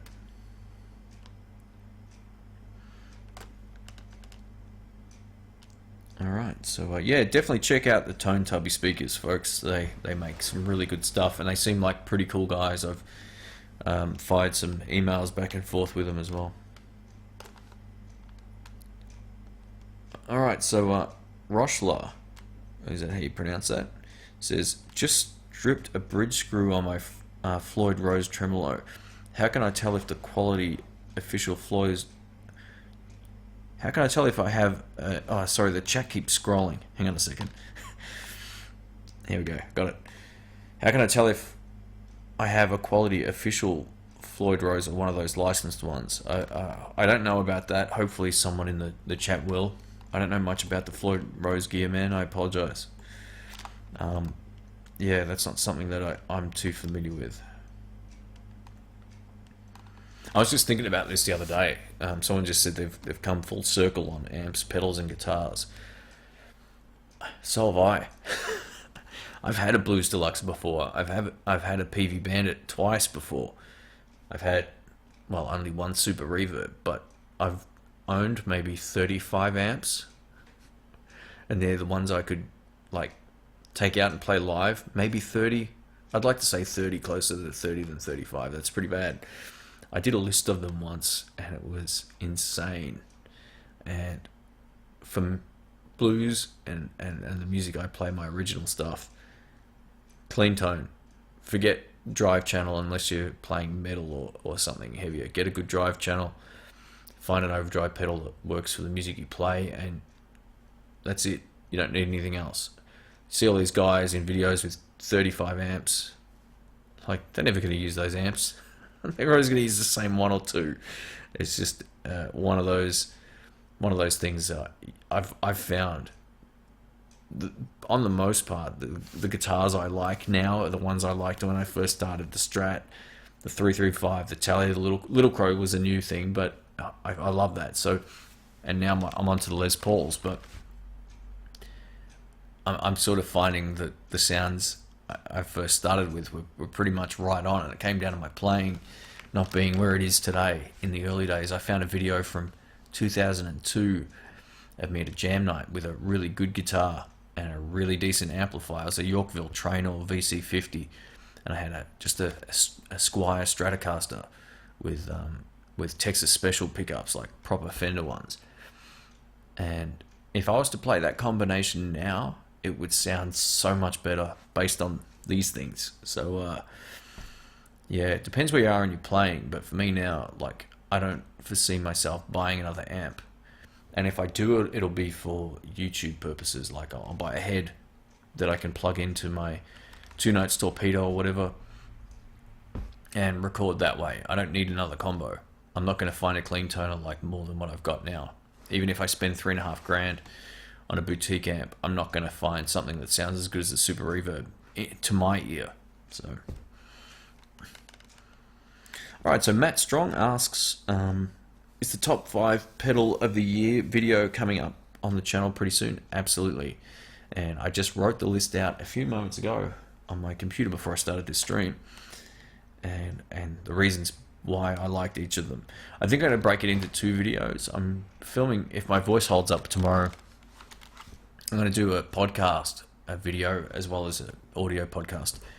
And then I'm actually going to put like the sample videos together in a separate video, so people can hear them as well, all that kind of stuff. So it is. I'm going to do top 5 or top 10 boutique pedals, top 5 or top 10 cheap pedals of the year.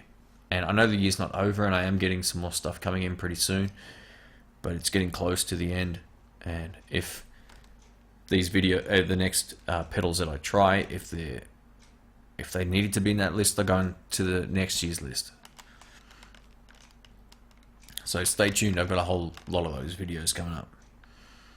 I did have a couple of weeks off filming as well, so I needed a break from doing lots of videos. Okay. So Jerry says, just buy heads, make a few cabs and mix and match and see which speakers and tone you get with which amp. Yeah, absolutely. I don't like to use heads and boxes just from a lazy guy's point of view. It's just one more thing that you got to carry and get into a gig with a guitar and amp and pedal board on your shoulder. But when you got a head, you kind of you need that extra hand, and I'm lazy when it comes to wanting to do that. So I like combos, but for my home use, absolutely. I think getting a different head would be good. And that's something I'll think about coming up for next year. I'll try and get an amp that's a little different, but still something that people can find easily enough and that people use. So yeah, I'll have a good think about that and work out which one to get.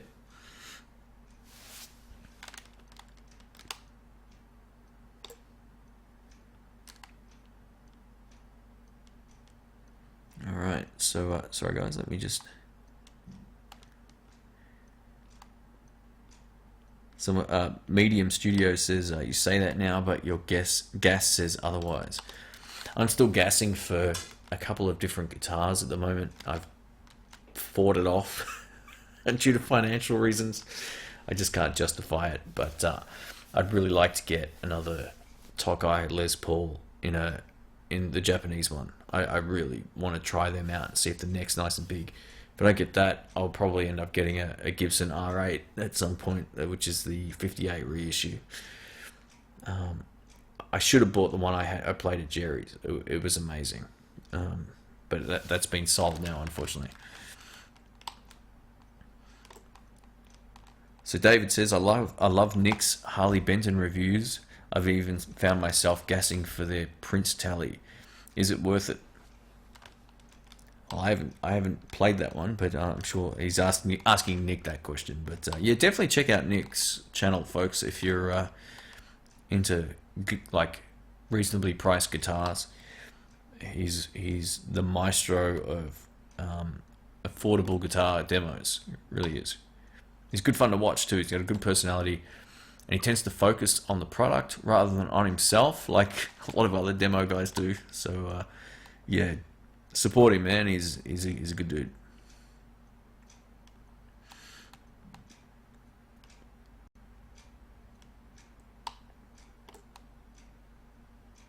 Isaac says, "Hey, I just got told it's time for bed.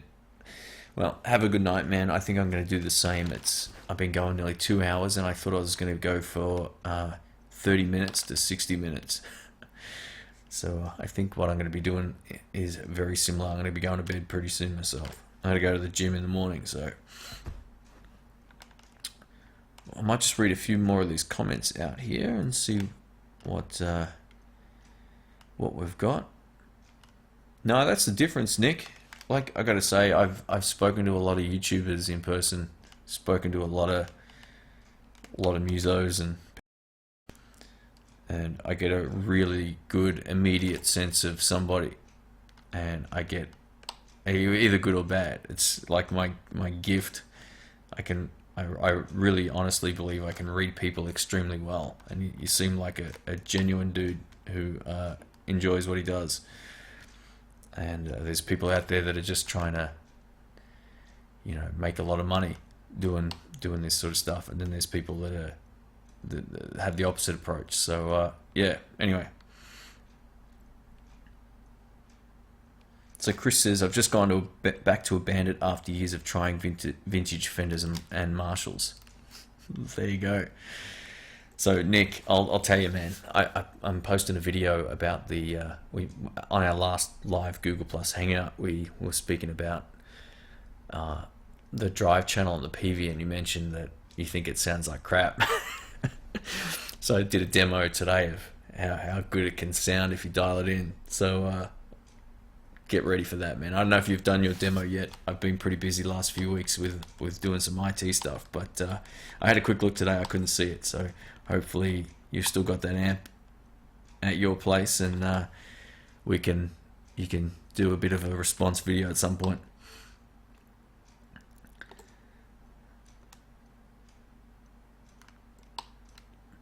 Alright, so Chris says he wants to get a different version of the Bandit and compare them since they are inexpensive. I did a video of one of the newer Bandits, which is fine, but I think the older ones are better for a number of reasons. Mostly the spring reverb's better than the digital reverb. The older ones look better, which is irrelevant. It's subjective too, really. And the T dynamics on the older versions is better. It's better because it's not a switch. I mean, look, this is the way I look at it. The old ones are great for blues. The new ones are better for more modern music. If you're playing metal or whatever, some of the heavier gain stages do sound better on the new ones. So I think they've evolved over the years to sell to more of the metal market than guys like me who play blues. That said, man, you can go see guys like Chet Atkins and Jerry Reed and Eric Clapton and a whole bunch of guys playing Bandits. If you search YouTube and look for some of the stuff in the 70s, you'll see it all. It's hilarious. That's all right, Nick. You take your time, man. It's no stress. When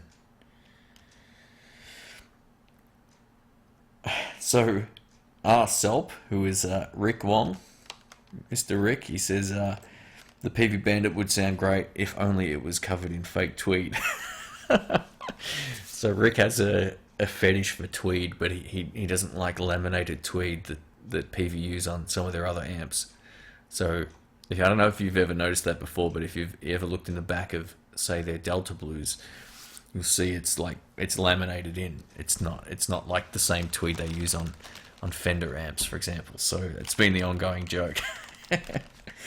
And the fact Rick's a huge gear snob. But welcome to the live stream, man. I don't think you've been on one for a while. It's kind of late too, and you got to work. That's crazy. Appreciate you stopping in, man. We're going to do one of these together at some point at a normal time of the day. We had Ryan in here earlier too for a little while, Rick. It was cool. Alright, so I got asked what's my opinion on the 50 watt PV Valve King 2 combo. I've had this amp for 1 year now, and I'm very impressed with the clean tones and the way it takes pedals. So that's my opinion on it. If you like it and it does exactly what you want it to do, stick with it. Don't go on the gas hunt. I've only used I think their smaller one, which is 30 watts. And it was okay, actually. The drive channels wasn't too bad from what I remember. The clean tone was pretty good. But yeah, I can't comment on the 50 watt one. But if you're happy with it, man, that's what it's all about. Alright, so Boy Bronze says, I don't know if this question has been asked already, but do you own a Zen Drive and how do you normally use it? I don't own one. I borrowed mine from my friend Brian, who's got one. I do have something very similar though. I have a pedal from Pedal of Babylon, or POB. I'll write it in. POB pedals, they make one called a Zentastic. And it's basically a Zen Drive, pretty much like a hand wired Zen Drive with a volume boost pedal, and it's great. It's one of those pedals that really makes you sound really thick and kind of dumble-ish, and it has its time and place for me. I don't use it all the time, but occasionally I just feel like you breaking it out, and it's always good fun.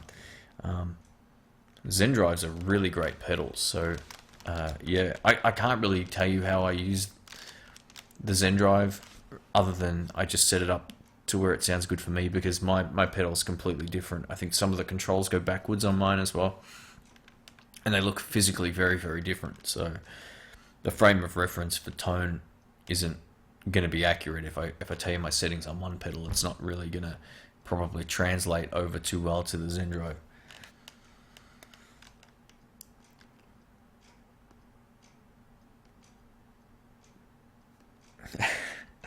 My body clock's actually almost, someone just says this is the usual time of day for a muso.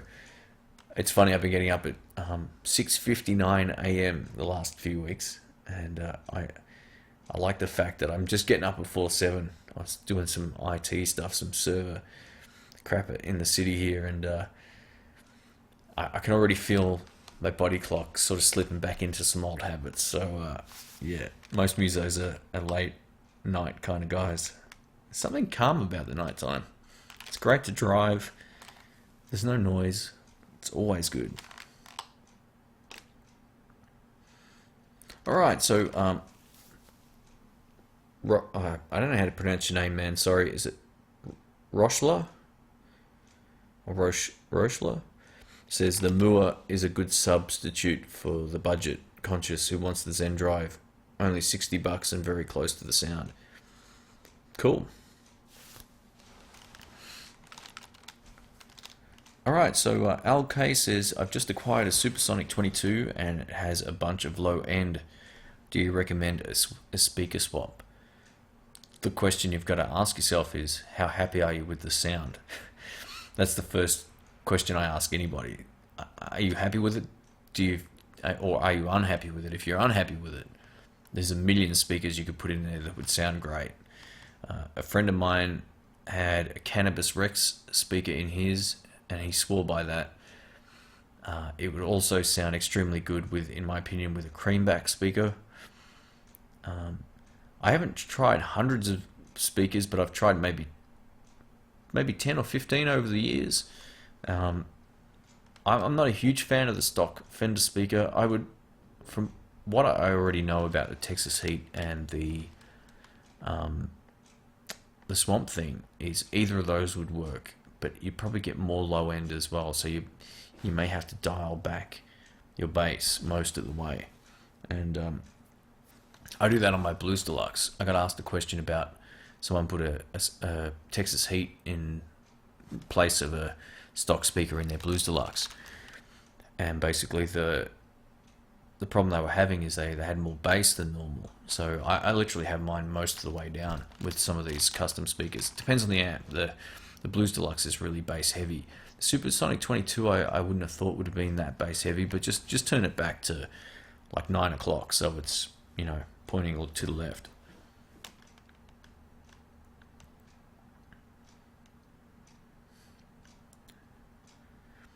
See, to me, the Supersonics are pretty traditional in terms of their tone, in terms of their Fender tone, but the stock speaker is probably the letdown.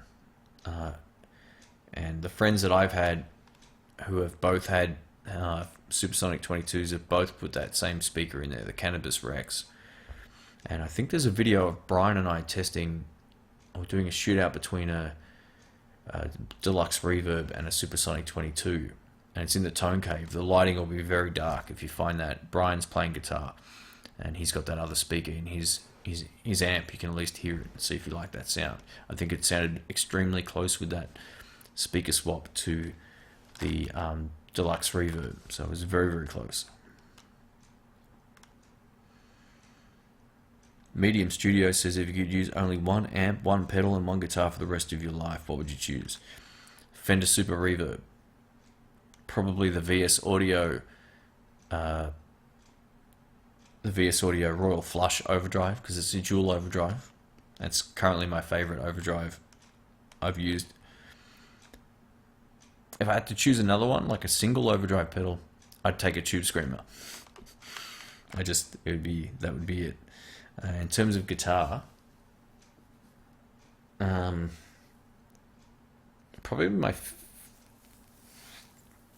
my 52 Tally or my Gold Top. That's a hard question. I love both those guitars. Based on price, I'd probably take the Gold Top. Based on love, I'd probably take the Telecaster. So let me know what you'd use as well. Because, I don't know, guitars have like sentimental attachment as well. Like I got that Tally in San Fran and I got to play it over there and I got to play it in a few other places as well. So it's one of those things that guitar, since I had the frets changed and all that, it's a beautiful instrument.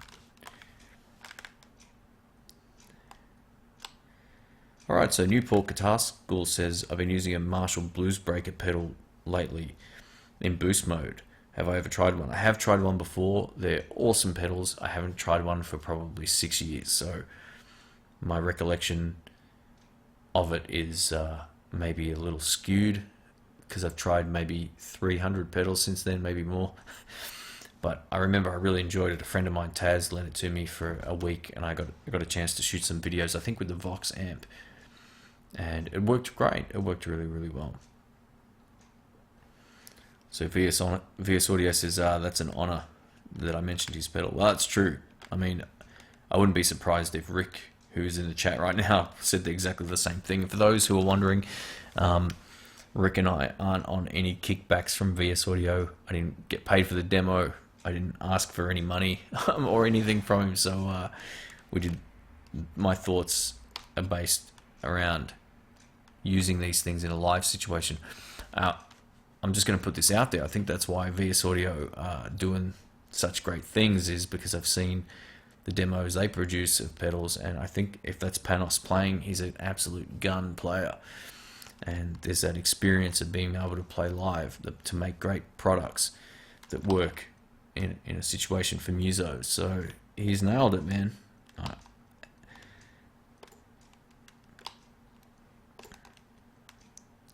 For me, it would be, so Urban Exploration says his Desert Island 3 would be an AC30, a Vox Wah pedal, and a Brian May red special guitar. Very cool.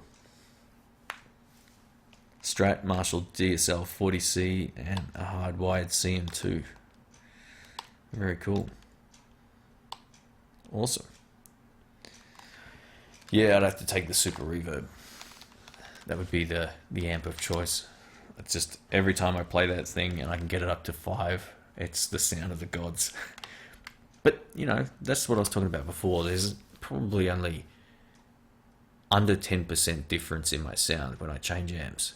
But there's something about the way that the Super Reverb feels behind you. The sort of like a wall of sound. Maybe it just hits your legs higher up or something. But, yeah, they sound great.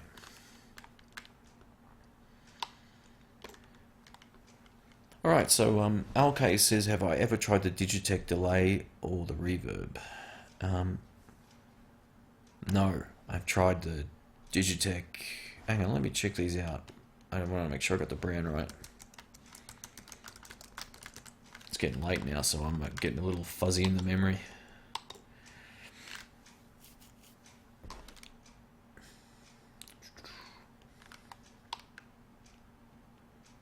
Alright, so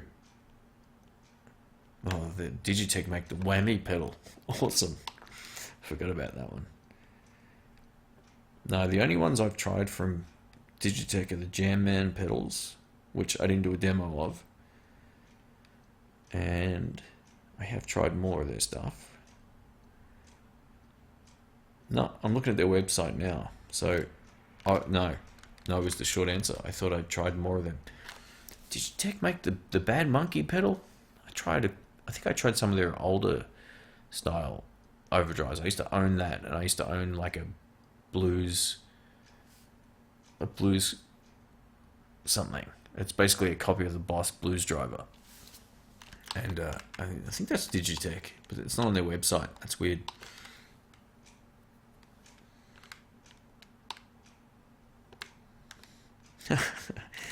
So Quicksilver says, I'm still broadcasting live. I am. He says he went for lunch and he's still doing this. I know. I said to myself 30 minutes to 60 minutes, but now it's getting on to 2 hours. It just clicked over 2 hours. So I'm gonna have to shoot through in a sec.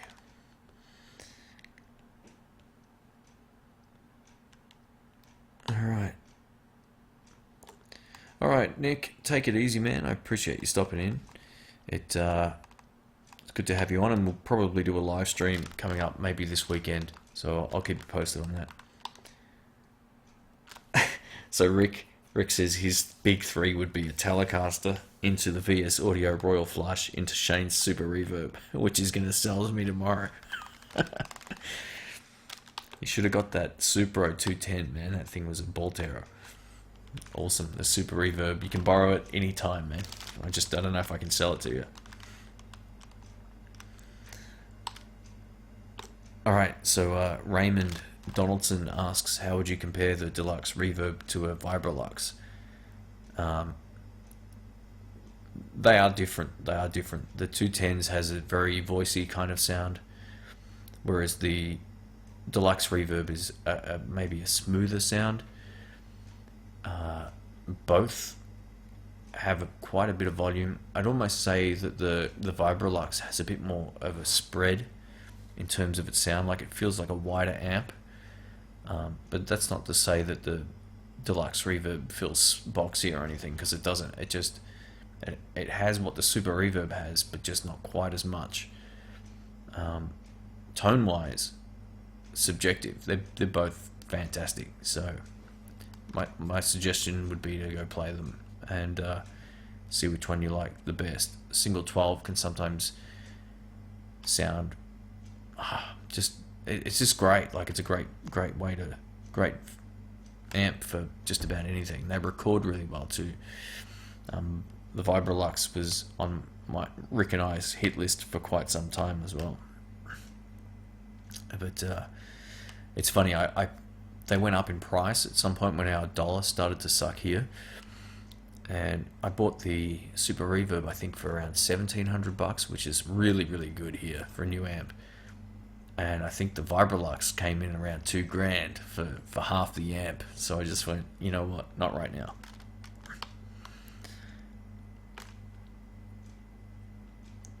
Chris says a tally through a Bandit is great, so I want to get another one. Probably a used Mexican one. Cool, man. Absolutely. I got a video coming up this Saturday of the Tally and the Bandit, so stay tuned for that one as well. BV Ninja says he'd take a Landau Strat, a Milkman Creamer, and Thorpe Effects Mushroom. I don't know that one actually, so cool.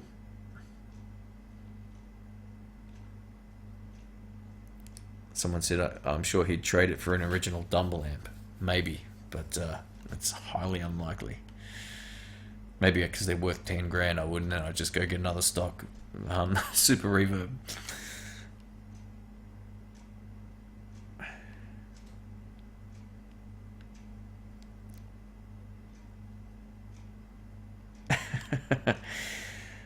Rick's comment here is pretty funny, so check that out in the chat. Super Reverb versus Vibrolux and his thoughts on that. I'm scared that I'll pronounce the name wrong, so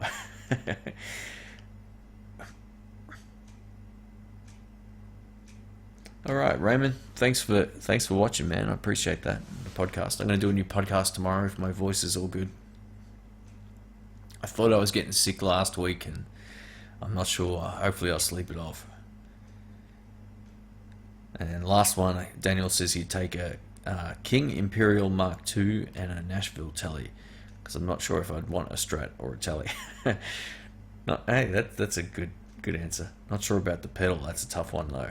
Yeah, it is. Try the VS Audio one, man. You'll be done. You won't need anything else. It sounds better than amps cranked. It's that good.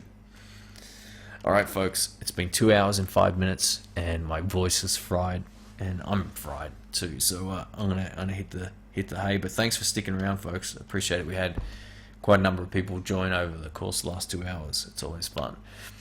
This was just an impromptu thing to have a chat and see who joined in at a different time. And usually I do these in the mornings. Thought I'd try one late at night just to see, where people are from, and other folks give up folks from other parts of the world a chance to join in as well. So thanks for sticking around, and yeah, I'll catch you all very soon. My next video should go up on Saturday. I don't really have much else going till then. I might be filming maybe Friday. I'll see, but yeah, I'll take most of this week off as well. Alright, folks, thanks so much for sticking around, and yeah, we'll catch you all on the next one. And like I said, Google Plus Stream coming up my Sunday, which is Saturday outside of Australia, basically, unless you're in New Zealand. But yeah, so stay tuned for that as well.